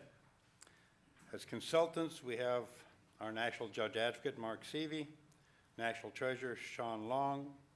We have Ken George, Autry James, and great thanks to Julie Campbell for the help and consultants to our committee. Today, we will give you updates on 3 departments. The Department of Washington, I'll deliver. David Rabine will deliver status on the Department of Colorado, and Denise Rohan will talk to us about the Department of Washington, D.C. Department of Washington originated this claim because their Department Executive Committee asked for us to investigate their department and issues they were having. We went and visited their Department Executive Committee for a few hours and decided we have better opportunities doing interviews. It was total chaos. There was no agreement. Their favorite phrase in that DEC meeting was, "Point of order, I object." And it went downhill from there. So we had several interviews that weekend, and we found out the same type of thing. A lot of disagreements, a lot of challenges, a lot of arguments. So last June, after we put our report together, as you know, June 10th, you suspended the charter for the Department of Washington. All their department officers and Department Executive Committee were relieved, and Barbara Lombrano from Department California, a former department adjutant, was assigned to help and move to Lacey and serve as their caretaker for their department. She has been doing a wonderful job. We're seeing very positive changes. Since then, we're finding out that their programs are working. Their baseball, their boys state, their oratorical, junior shooting, and Special Olympics committees are active and being successful doing the mission of the American Legion. So we're moving towards getting their charter back. We're excited about that. The arguments and disagreements are subsiding. They're not over. So we have some things that we have them to meet in order to reinstate their charter. Treasurer's office is still clearing up some things financially. The lawsuit still remains for the time being, but the court has indicated that they're wanting to progress towards settlement. That's good news. These must be resolved before we can move forward.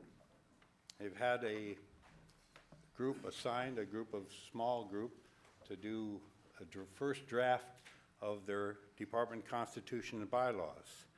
As you heard in a previous report sometime in the 90s, they decided they didn't need a constitution and consolidated it into a book about that thick.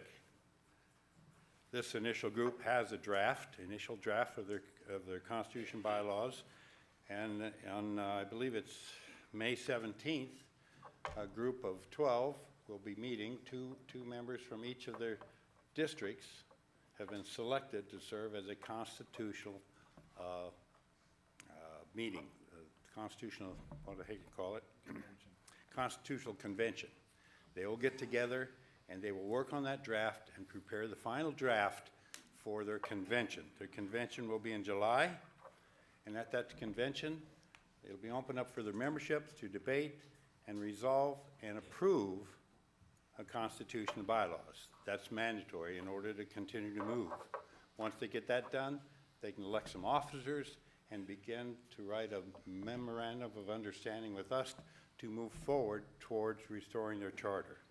We're hopeful that by either the pre-NEC meeting at our national convention or the fall meetings, we can recommend that their charter be reinstated with a probationary period to be monitored.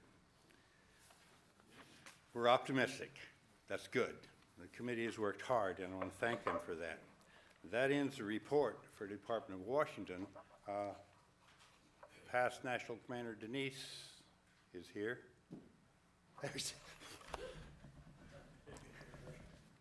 To give us an update on the Department of Washington, D.C.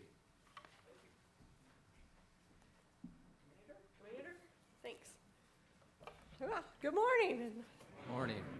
During a March 1st through 3rd, 2024, Department of Virginia Executive Committee meeting, a resolution was passed calling for an urgent investigation of the Department of the District of Columbia.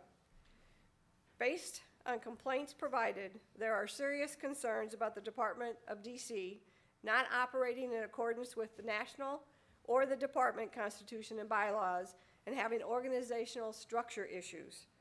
The Virginia resolution was forwarded to the national headquarters, resulting in the national commander authorizing the National Department Advisory Committee to initiate a preliminary investigation. The commander of the Department of the District of Columbia was contacted, and we had a meeting on April 4th in our national headquarters out in DC. In attendance at that meeting were the Department of DC's Commander, Natasha Coleman, the alternate NEC Rip Preston, members Joe Grant, Alfredo Diaz, and a Post 8 representative, along with 8 additional members of their DEC joining us via Zoom. In attendance on behalf of the national organization were myself, National Judge Advocate Mark Seavey, and 3 national staff members. After a very productive discussion that morning, it was determined that the Department of DC's Constitution and bylaws, under its current format, may be obsolete and need to be rewritten. One of the concerns, or notable concerns under this resolution, the Constitution and bylaws that they currently have, is that all post commanders are voting members of their DEC. According to the current department commander, there are 16 active posts within their department, and it is unknown how many of those post commanders were appointed by a previous department commander. This challenges the validity of the appointments and the positions since they were not elected by their post membership.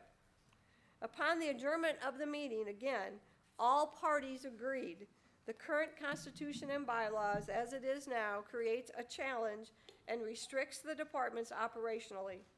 They are no longer functioning properly, and among other things, that creates difficulty in establishing a quorum for their DEC meetings. It was also noted that the current 10 living past department commanders are all voting members of the DEC. And from time to time, those past department commanders outnumber others in attendance, which could cause friction when voting on issues that are contentious. The National Department Advisory Committee, through the National Judge Advocate Office, will draft a new constitution and bylaws, fixing some of those structural changes that need to be take place, and we will present it to the Department of DC for their consideration. Some of the recommendations for the structural changes will include reducing the DEC from 32 members to 15 members, that posts would elect at-large delegates to the DEC. Not all post commanders would be part of their DEC. Past department commanders would have a voice, but possibly no vote. Now, following our meeting with the Department of the District of Columbia,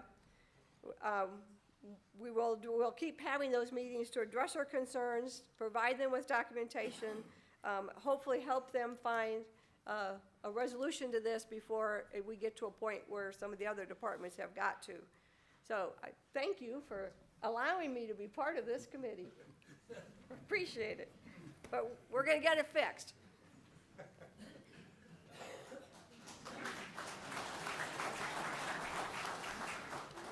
Thank you, Denise.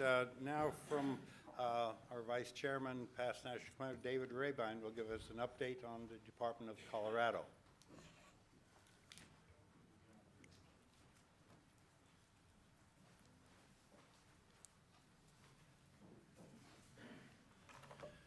Thank you, Mr. Chairman. I also echo what Denise had to say about my thanks at being allowed to be part of this committee. Let me give you a quick update on Colorado. Many of you may remember that we actually held a trial, this body did, some time ago, with charges brought by several posts in Colorado.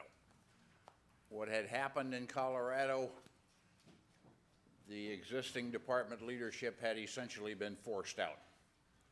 New department leadership came in that really had not much of an idea of how to run the business of a department of the American Legion. Programs, all of those things continued to operate very well. It was the headquarters, the business, that fell apart. You heard the charges during that trial, among other things, that they were DEC meetings were being held, but no minutes were ever being produced, because the DEC meetings were so contentious and held so closely together that there was no time to really get minutes out. This body authorized suspension of the charter. We began the reorganization. The recovery of that department is progressing well. And let me give you one point about where the problems lie. The posts and the districts of the American Legion in Colorado are excellent. Their work progressed to the point where if you look at the membership table of the American Legion, you will find Colorado in the top 10, because their posts and their districts continued to work the tasks of the American Legion. And so the recovery is progressing. We are not at the stage yet that you heard the chairman talk about Washington. We are still dealing with some of the financial issues at the department headquarters, strictly around their headquarters building. They're almost unique in the fact that they have a 27,000 square foot headquarters building with several tenants. And they also have a financial institution that they've been working with that your national treasurer characterizes as one of the most difficult that he has dealt with. So, we're a little bit slower than Washington. We're coming along. We will hopefully, the chairman uses the word optimistic in regards to Washington. I use the word hopeful in regards to Colorado. Hopefully we can begin the process of that redraft of the Constitution and bylaws this fall, and possibly have a special convention this winter, more likely January, to consider that final draft of the department constitution and bylaws, the election of officers, and then consideration of a memorandum of understanding, as Chairman Bach talked about with Washington. I want to thank, and I know I do this on behalf of the chairman too, I want to thank the leadership of the American Legion for the support that we've received. Every one of these, some of you have dealt with problem posts, with troubled posts. you know that every time you walk into one of those, it's going to be different. They're never cookie cutter. Same thing here. And so we have, at times, had to come to leadership with unique requests and decisions that had to be made. I want to thank the leadership of the American Legion, the commander, the adjutant, the staff, the treasurer, the judge advocate for the support that they've given us. And I want to thank you for the support that you've given us. And I want to close by thanking past National Commander Jimmy Foster, who is serving as the official administrator of the American Legion in Colorado, along with Jim Lish and Jennifer Havlick, who are doing the day-to-day work in that department headquarters. We're going to get Colorado back. It's going to be a little slower.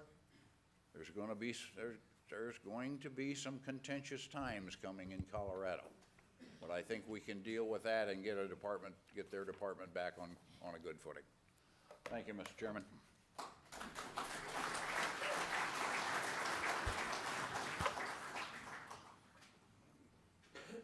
Thank you, David. In closing, I want to make one statement. The title of the committee is the Department Advisory Committee. We didn't intend to be the Department Reconstruction Committee. That's why we've grown a little bit. We have some very dedicated committee members working with us along with our staff. But I urge your help in your departments across this whole organization. You know what's going on out there. There's a lot of rumblings, there's a lot of concerns, and we want to know, let you know that we're here to help you, help advise you. Well, we're counting on you to lead your department and get the contentious issues handled so it doesn't evolve into cases like we're dealing with now. Mr. Commander, in echoing the comments from our members, thank you for allowing us to serve on this committee. That concludes our report.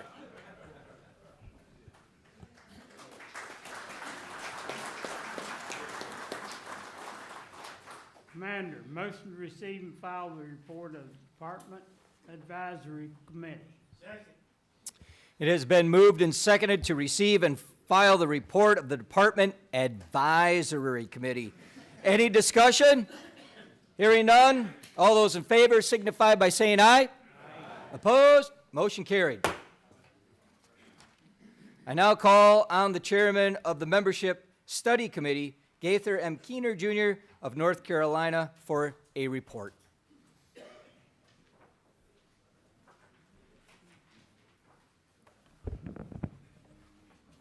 Thank you, Commander. National Commander, members of the NEC, officers of the American Legion, past National Commander, chairmen of commissions and committee, employees and guests. Your Membership Study Committee met several times since my last report to you in May of 2023. You have my written report. I'll be very brief. As you know, based on our study, the Finance Commission recommended and you approved a resolution approving a multi-year membership pilot program offering 1 year, 3 year, and life memberships.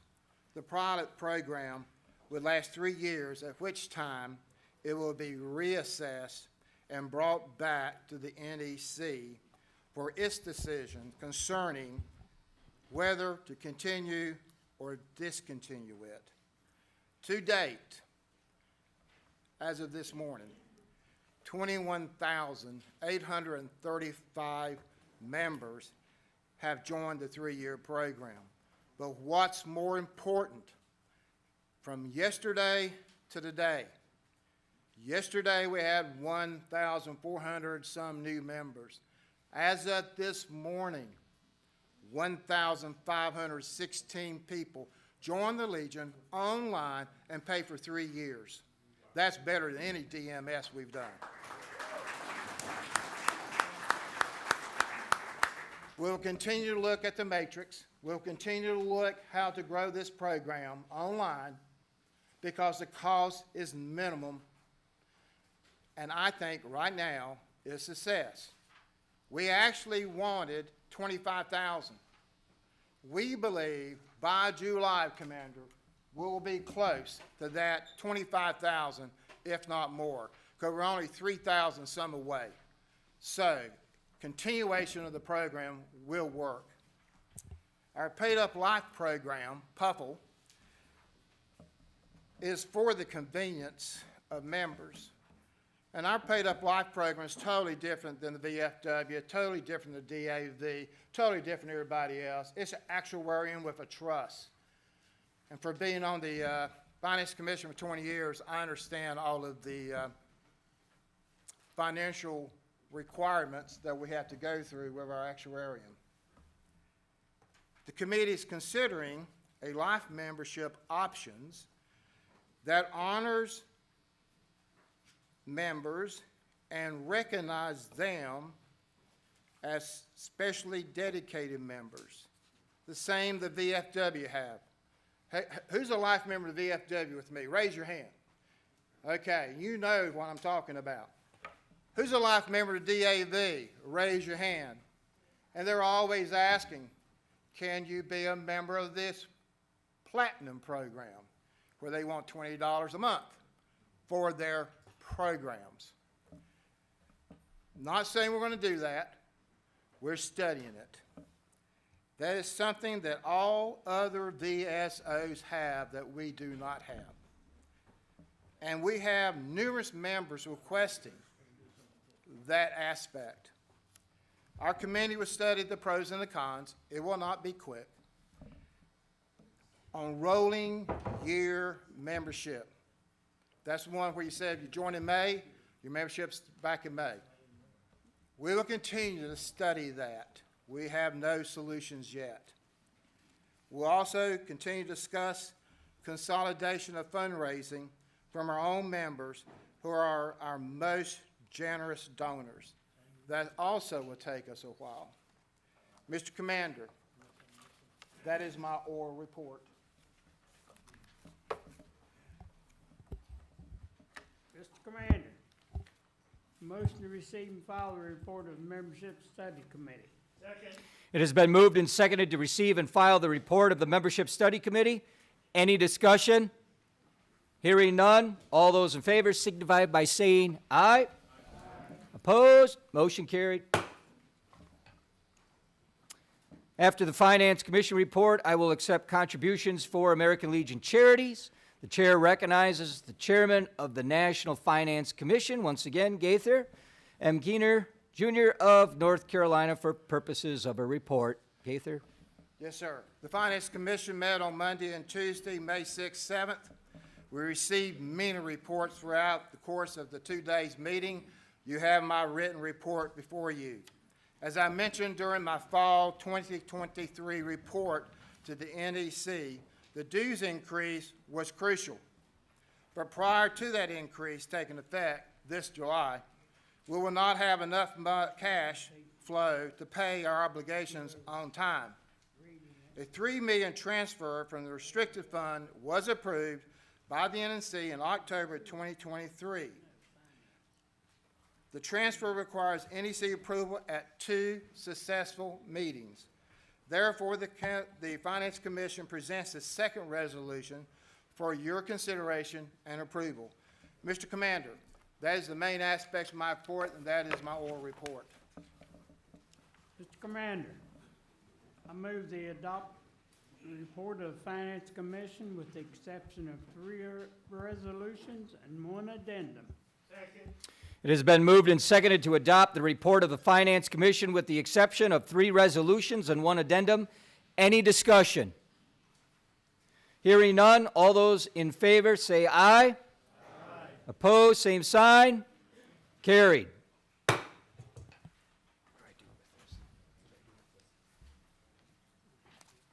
Members of the NEC, Resolution Number 16, titled Restricted Fund Allocation to the Reserve Fund, submitted by Finance. Whereas the National Executive Committee approved Resolution Number 24 titled Restriction Fund Allocation to the Reserve Fund on October 11th and 12th, 2023, and whereas the transfer of funds from the restrictive fund requires a vote by the National Executive Committee at 2 successive meetings. Now therefore be it resolved that the restricted fund provide $3 million to the National Reserve Fund. This resolution has the approval of the Finance Commission, the approval of the Subcommittee on Resolutions, and I move for its adoption. Motion made and seconded. Any discussion? All those in favor say aye. Aye. Opposed, same sign. Motion carried. Resolution number 17, title, Department Retention Award. Resolved that a Department Retention Award be created based upon the highest percentage of retention using the same categories as the Big 12 competition. And be it further resolved that departments must have a minimum of a 90% retention rate to qualify for this award, and that the decimal point be carried out 3 places. And be it further resolved that membership transmittals must be received by the national organization by the June 30th cutoff date. And be it finally resolved that in each of the 6 categories, 1 department will be selected as the winner of this competition and will receive a check in the amount of $2,000. This resolution has the approval of the Membership and Post-Activities Committee, the Internal Affairs Commission, the Finance Commission, the Subcommittee on Resolutions, and I move for its adoption. Second. Motion made and seconded. Any discussion? All those in favor signify by saying aye. Aye. Opposed, same sign. Motion carried. Resolution number 18, title 2027 National Convention Contract. Resolved that the National Commander, after receipt of an executed contract from the American Legion Missouri National Convention Corporation for the purpose of holding the American Legion National Convention in Kansas City, Missouri, August 27th to September 2nd, 2027, and the review and approval of same form from the National Judge Advocate be and is hereby authorized and directed to execute said contract, and the National Adjutant be and is hereby authorized and directed to attest to the same. This resolution has the approval of the Convention Commission, your Finance Commission, and the Subcommittee on Resolutions, and I move for its adoption. Second. Motion made and seconded. Any discussion? All in favor signify by saying aye. Aye. Opposed, same sign. Motion carried.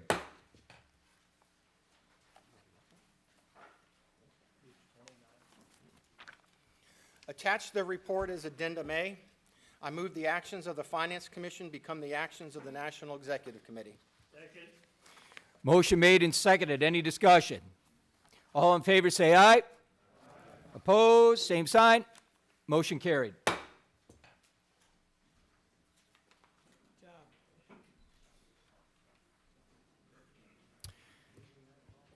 At this time, I will accept contributions for any and all American Legion charities. National Vice Commander, Charlie, please assume the chair.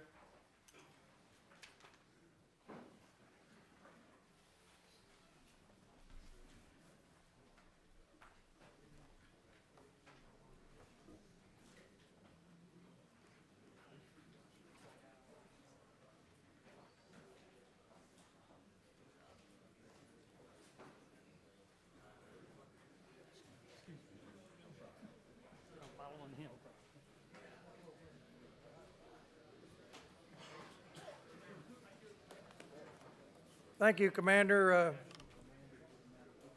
Indiana, we just had our Operation Comfort Warrior bean. I'm not calling it lunch or dinner. It's just a lot of gas. We had our benefit at Post 64 on March the 24th, and I'll read you the donations. SAL Squadron 276 of Beech Grove, $1,000. American Legion Auxiliary Unit 64, $1,000. SAL Squadron 64, $5,000. American Legion Post 276, Beech Grove, $2,000. Wayne Post American Legion ALR, $1,000. Wayne Post, American Legion, $50,000. Cheryl Treat, our department president, $50. Bryce Holt and Tommy Sue Bunner, $100. Some of the food money was $402.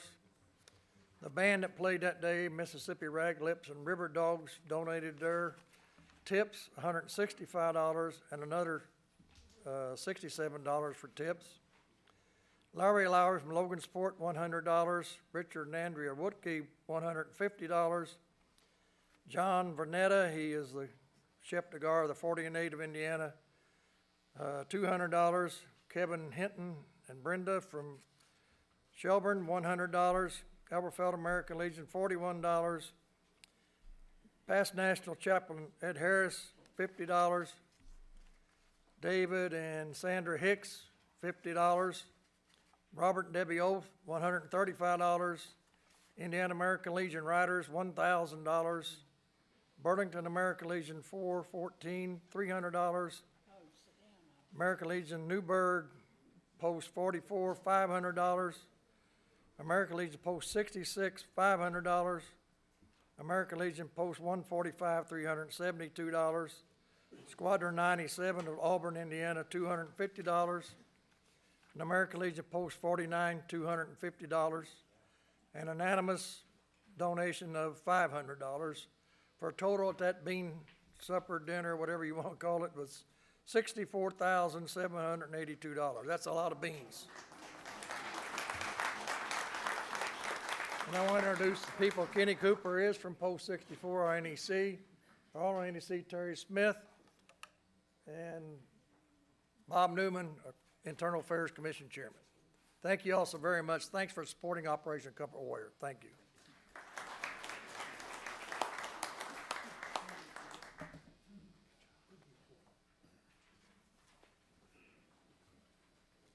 Commander, I have a check here for $100 to VCF from Herbie Petit down in Louisiana in honor of past National Commander Bill Detweiler, and also Herbie's post, and also at that time Commander Detweiler's post, Ed Bronner Post 307 in the American Legion, also for the VCF in honor of Bill for $1,000. And then the Pickle Man, they call me. Thank you all for supporting this. And then I looked on the weather before I came out here, and I saw it was supposed to be rainy. So I loaded up a whole bunch of my old umbrellas from my year as commander and brought them out, and lo and behold, the good Lord splattered us a couple times, and last night coming back from the meal, I got rid of all of them. So instead of $1,000, I got $2,000. All right.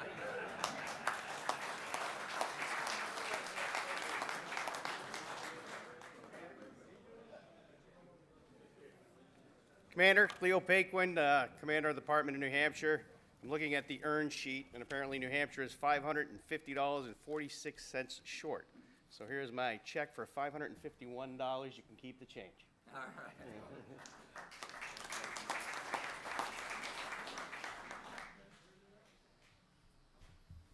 Commander, Department of Rhode Island for the VCF, $700.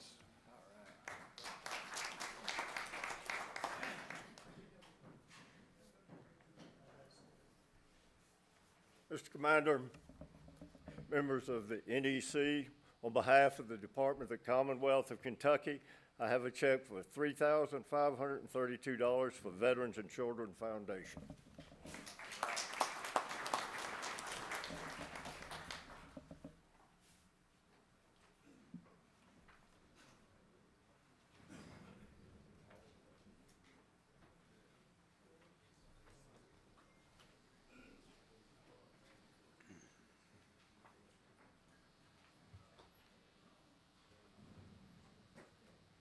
Commander Helm, I think we need more umbrellas or something. I don't know. The chair now recognizes Matthew J. Schuman of Arizona, Chairman of the National Security Commission, for the purpose of a report. Morning, Legion family. I'll quickly say if anybody wants to bring me a check, I'll take it. Commander Seehafer, National Adjutant Wheeler, past national commanders, national officers, Legion family all. Commander, with your permission, I will quickly address three things this morning: the American Legion base program and our very first visit, my trip to the U.S. southern border, and finally, a resolution before this body that will codify the definition of a Gold Star family. Nearly a year and a half ago, the leaders in this room authorized the creation of the American Legion Base Analysis and Service Member Experience, or the American Legion Base Program. This past October, your National Security Commission leadership conducted our very first analysis at Marine Corps Air Station Yuma with great success. Thanks to the incredible reputation of our National Security Director, Mario Marquez, the American Legion was welcomed with open arms. We held a town hall, heard directly from every rank, visited multiple barracks, saw the good, the bad, and the moldy. We visited and even utilized the fitness facilities, had lunch with lower enlisted Marines, visited the child care, medical facilities, and more.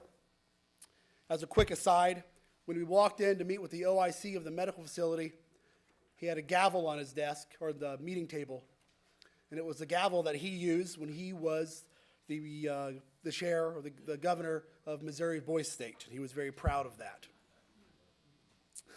It was a great first visit that allowed our staff to create a thorough report that highlights and applauds the installation leadership where deserved, while also being honest in our assessment of where improvement is needed. Additionally, Congress also got active on the quality of life. They've held a couple of hearings and even created a congressional task force. After a year of field hearings, they released their report, which I believe most of you should have on your desk.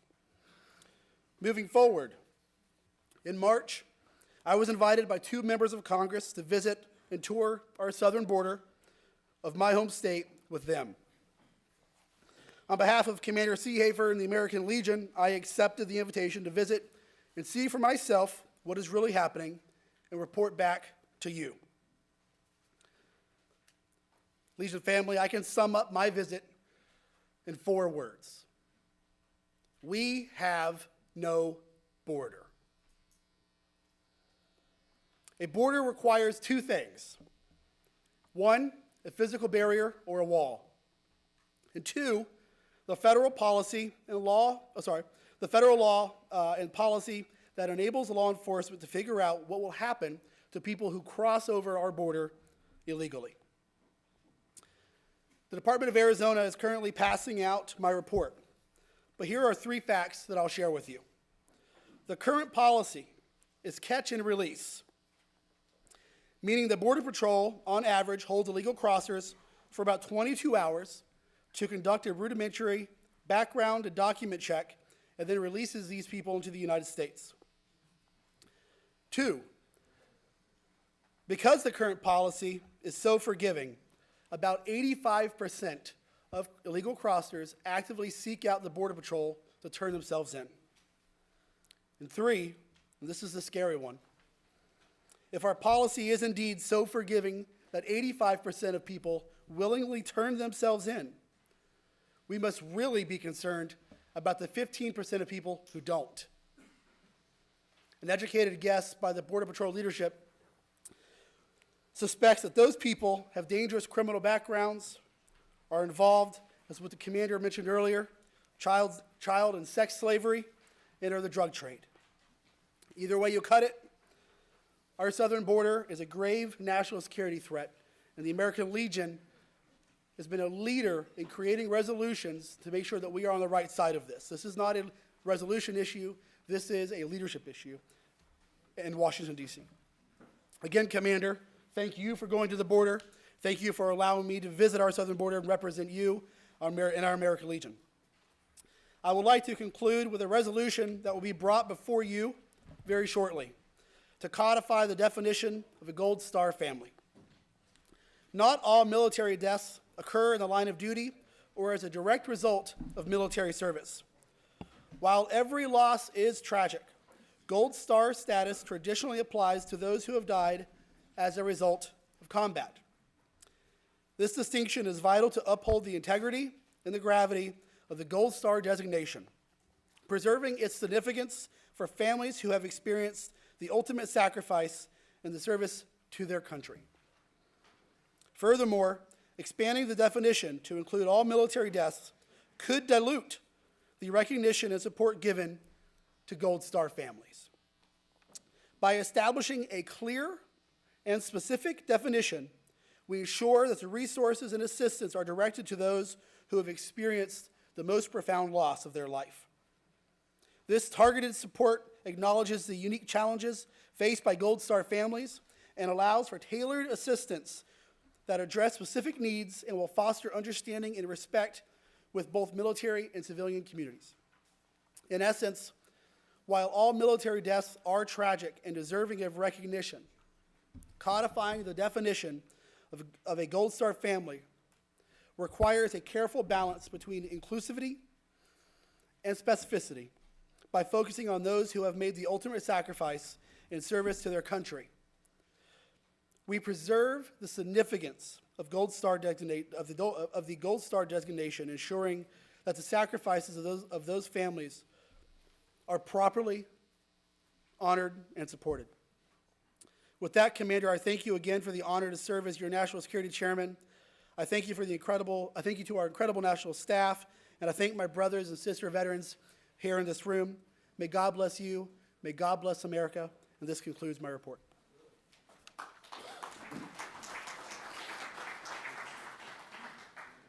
Commander, motion to receive and file a report of the National Security Commission with the exception of 2 resolutions and 1 addendum.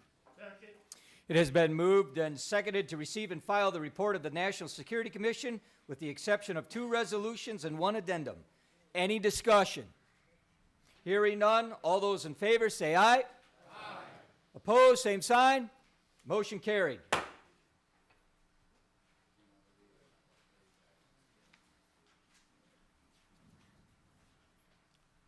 Good morning. Good morning.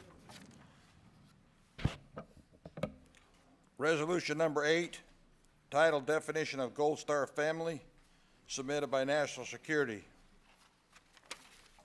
Resolved that the American Legion defines a Gold Star family as the immediate family members of any member of the armed forces of the United States who have been killed, A, in any action against the enemy of the United States, B, in any action with the opposing armed force of a foreign country, and armed forces of the United States who are or have been engaged, C, while serving with friendly foreign services engaged in armed conflict against the opposing armed forces in which the United States is not a belligerent party, D, as a result of the act of any of such enemy or opposing armed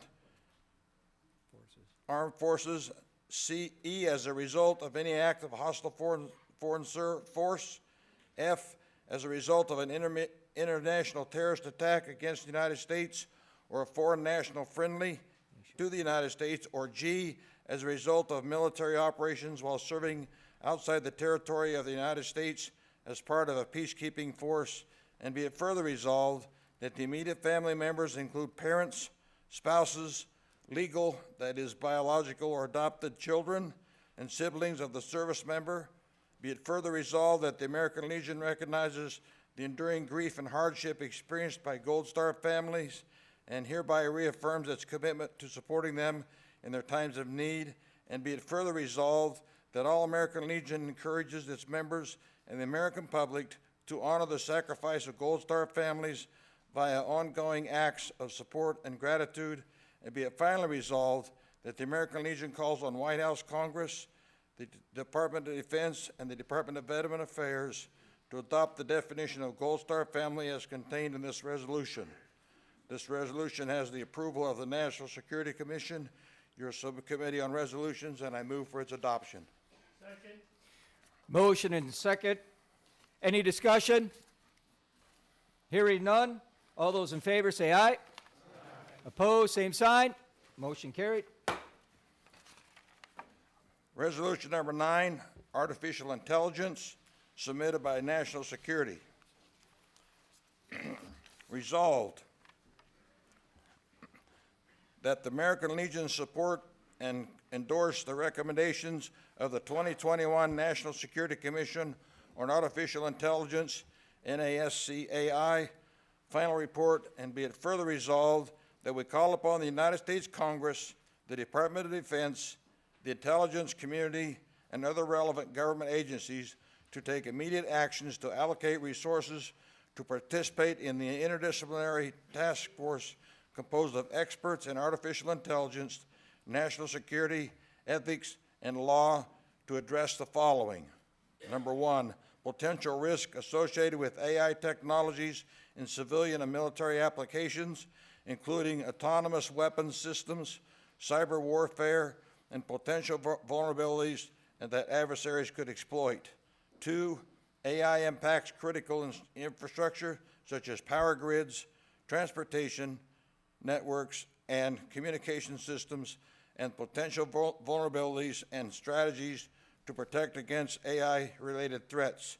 Three, the identified AI risk and challenging in intelligence gathering, including data privacy concerns, information manipulation, and potential exploitation by foreign entities. Four, the ethical considerations and legal framework to ensure AI technologies align with Americanism values, international norms, and legal obligations while minimizing potential abuses. And five, opportunities for collaboration and information sharing among government agencies, the private sector, academic institutions, and institutional partners to address AI-related national security risk. And be it finally resolved that the American Legion urges Congress and relevant government agencies to utilize the findings and recommendations from NSCAI final report to quickly develop robust policies, regulations, and international agreements that enhance national security while fostering responsible AI development and usage. This resolution has the approval of the National Security Commission and your Subcommittee on Resolutions, and I move for its adoption. Second. Motion has been made and seconded. Any discussion? Hearing none, all those in favor signify by saying aye. Aye. Opposed, same sign. Carried. Attached to the report is Addenda A.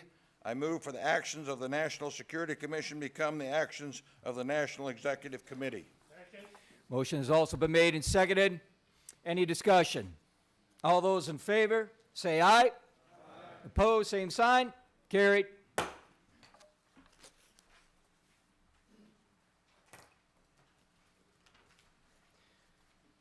I now call on the President of the National Convention Corporation, James C.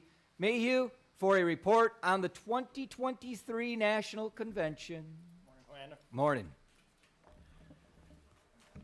Good morning. To the NEC, Mr. Wheeler, the NEC, and other leadership in the room. I want to reiterate how much we enjoyed hosting the National Convention last year, but also how much we were elated when it was over. Now for the important part, the financial portion. Our total profit was $115,282.69, of which the North Carolina Convention Corporation received $57,647.34. Also, the National will receive $57,647.35. I don't know who did the penny thing there, but. And with that being said, I end my oral report. Thank all who work hard for our great American Legion. Commander, my report. Motion to receive and file the report of the 23 National Convention. And second. So it's been moved and seconded to receive and file the report of the 2023 National Convention Corporation. Any discussion? All those in favor signify by saying aye. Aye. Opposed? Carried. The chair now recognizes Michael E. Walton of Illinois, Chairman of the National Convention Commission, for the purpose of a report. Good day, Commander C. Hafer, members of the NEC, and guests. Although my entire written report is in your packet, I would like to touch on some of the highlights of our meetings. You just heard from Jim Mayhew, the president of the 2023 Convention Corporation. He's already reported the profit and what National received.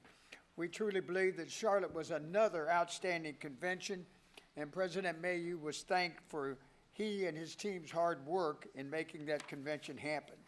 Herbie Petit, the president of the American Legion First District Convention Corporation of Louisiana, gave an update on the progress for up-and-coming 105th National Convention in New Orleans, August 23rd through the 29th. The corporation has opted to turn that convention over to National. At this time, New Orleans has no restrictions or mandates. It has a brand-new airport that I think you'll enjoy. It's only been open about a year, so it's going to be a lot easier getting in and out. And there's further information on our National Convention on the National Convention website. Additionally, we're pleased to report that so far we have 5 bands that are going to compete this year, and we're looking forward to the color guards registering by the July 22nd deadline.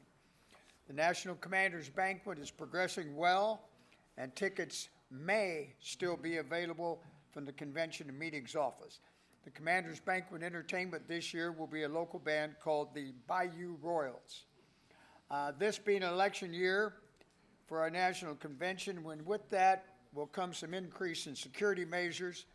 Additionally, weather-related factors come also into play.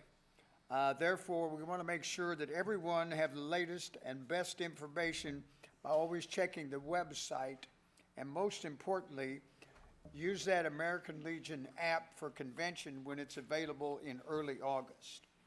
We had Indianapolis, Indiana, and Salt Lake City, Utah, provided presentations to the commission requesting that they be awarded the 2029 or 2030 National Conventions of the American Legion. It is a recommendation of the Convention Commission that the 2029 110th National Convention of the American Legion be awarded to Indianapolis, Indiana for August 24th through 30th, 29. Plus, it's in our own backyards, like coming home. There's a cost savings to that also.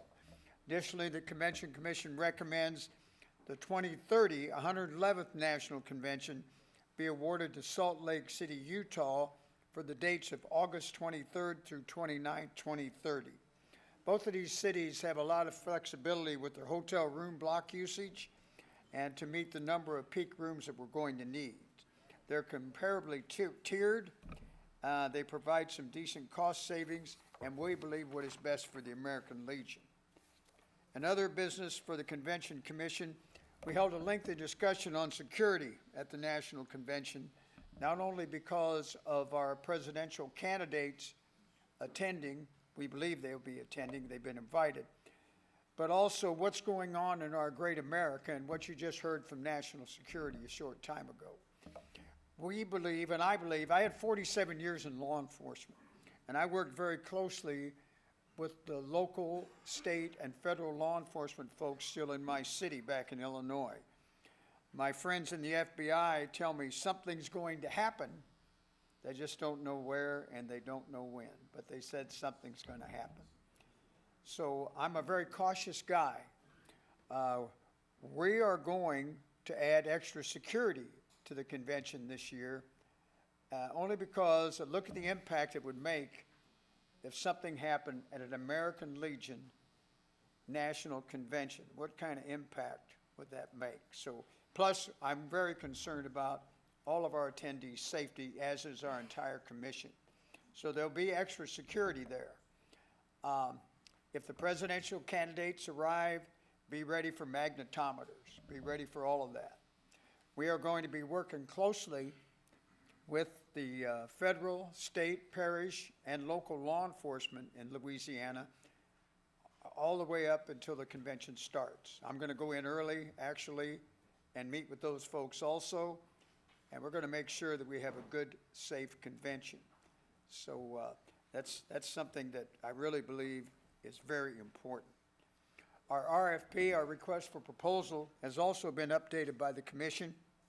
Also, Addendum A in your packet is a resolution received by the commission and recorded from the Department of Michigan for Grand Rapids to host the 2030 National Convention of American Legion. Addendum B, which I believe you already voted on, was a resolution to approve the contract for the 108th National Convention in Kansas City, Missouri, which you folks approved. All of our commission members received their assignments for the National Convention, which they will report on at our October meetings. With the NEC approval of our Indianapolis, Indiana for 29 and Salt Lake City, Utah for 30, our national conventions are set this year in New Orleans, the 106th and 25 in Tampa Bay, the 107th in Louisville, Kentucky, 2026, the 108th in Kansas City, Missouri for 2027, the 109th in Columbus, Ohio for 2028, and if you approve, the 110th in Indianapolis, 29, and the 111th for Salt Lake City, Utah. Got it. Also, Commander, and those attending, we've had some changes in our Convention and Meetings Division. As you know or may know, Reggie Mathis left us to focus on his family's business. We have a new member with us, Ms. Deanna Woodburn. She is our new Convention and Meetings Planner, who's over here with us, has joined us. And also, if you haven't noticed, Andrea is pregnant, and she's going to be on maternity leave starting in mid-June. And one of the other things, I was able to attend here in Indianapolis back in January.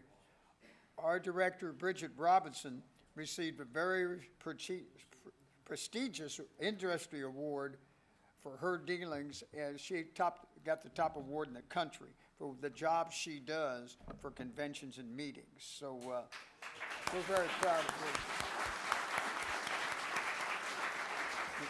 And those of you who work with this great team of ours, or any of you that have been on the Convention Commission or have attended any of our meetings, you know what a great team we have here at our Indy headquarters. We look forward to seeing everyone in New Orleans for another outstanding convention. Commander and members of the NEC, that concludes my report, and I'd like to thank you for allowing me to serve. Commander, motion to receive and file the report of the Convention Commission with the exception of 2 addendums. It has been moved and seconded to receive and file the report of the National Convention Commission with the exception of 2 addendums. Any discussion? Commander Jake? Commander Comer?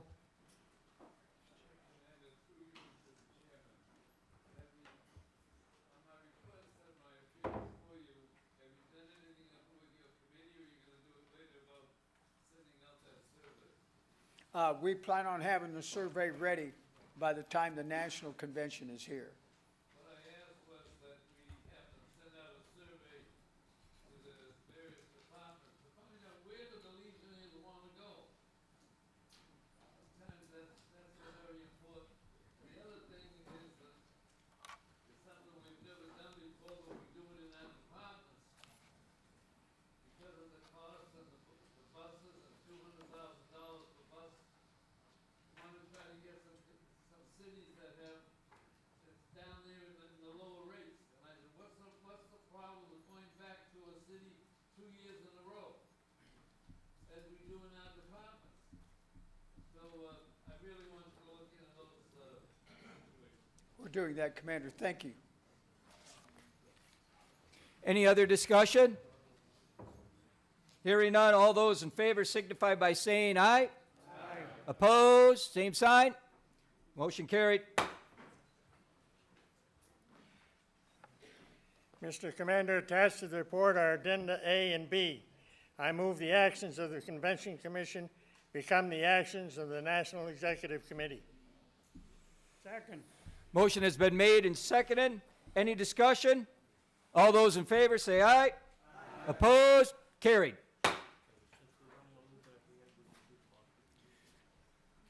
Family, since we are running ahead of just a tad, we are going to go into Marketing Commission. So the chair recognizes Paul A. Evenson, Chairman of the Marketing Commission, for the purpose of a report. He's prepared. Thank you, Mr. Commander, members of the National Executive Committee, and guests. Thank you for the opportunity to share an update from the Marketing Commission.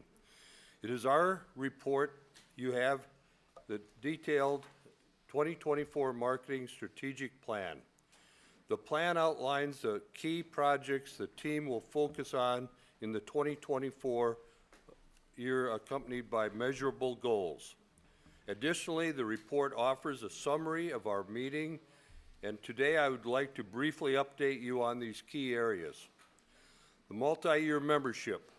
Marketing collaborated across multiple divisions to implement and execute an omnichannel strategy aimed at achieving a target of 25,000 multi-year memberships by June 1st. These efforts will persist through the 2024 membership cycle with only a slight margin from reaching our goal.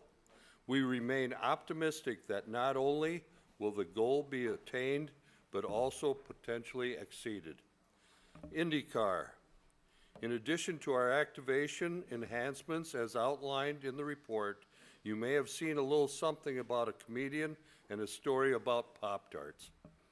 Through a unique collaboration with Netflix, Jerry Seinfeld and his latest film, Unfrosted, the Legion seized a remarkable opportunity to elevate our voice and amplify our Be the One campaign messaging at zero additional costs. Together with Netflix and Seinfeld, a custom livery was created for the Long Beach IndyCar race and not only enabled the Legion to reach new audiences, but also garnered unprecedented engagement. Within just over 48 hours, an Instagram video post featuring Seinfeld reached over 728,000 views, over 10,000 likes, and 200 comments, surpassing any previous Legion, Chip Ganassi Racing, IndyCar social media promotions. The connection to the Legion and the Be the One in this partnership was centered around humor as a form of therapy for mental health, a theme NBC highlighted during the race broadcast to its national audience. Corporate partnerships last year. The American Legion began the year with 8 corporate partnerships, which surged to 18 by the end of the year, setting a strong fundraising foundation for further expansion in 2024. We feel it is important to note that while we have partnerships at the national level that want to work with departments and posts, there are no exclusive partnerships that limit any department or post from formulating their own partnerships. Lastly, but with great importance, I am proud to report that we have trained over 1,700 and counting individuals since February through our collaboration with Columbia University Lighthouse Project. Remarkably, all participants reported feeling knowledgeable about how to assist someone at the risk of suicide.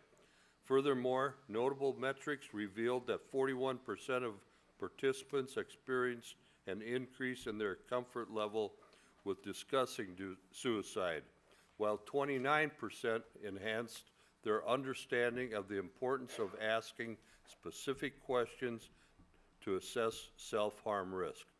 I highly encourage each of you to participate in the training and challenge each of your departments and posts to participate as well. You can learn more about when these free training sessions are offered at thebetheone.org. As Commander Seehofer says, we are changing lives and saving lives. Thank you for your time and your support. That concludes my report. Commander, motion to receive and file the report of the Marketing Commission except for one addendum. Second. It's been moved and seconded to receive and file the report of the Marketing Commission with the exception of one addendum. Is there any discussion?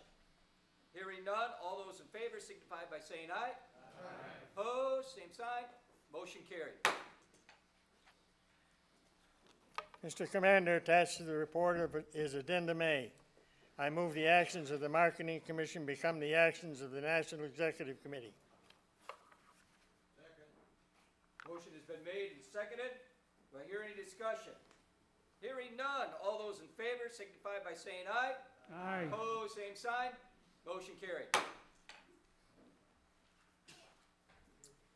I guess the next item on the agenda is for us to go into recess for lunch and reconvene at 1 p.m. Convene.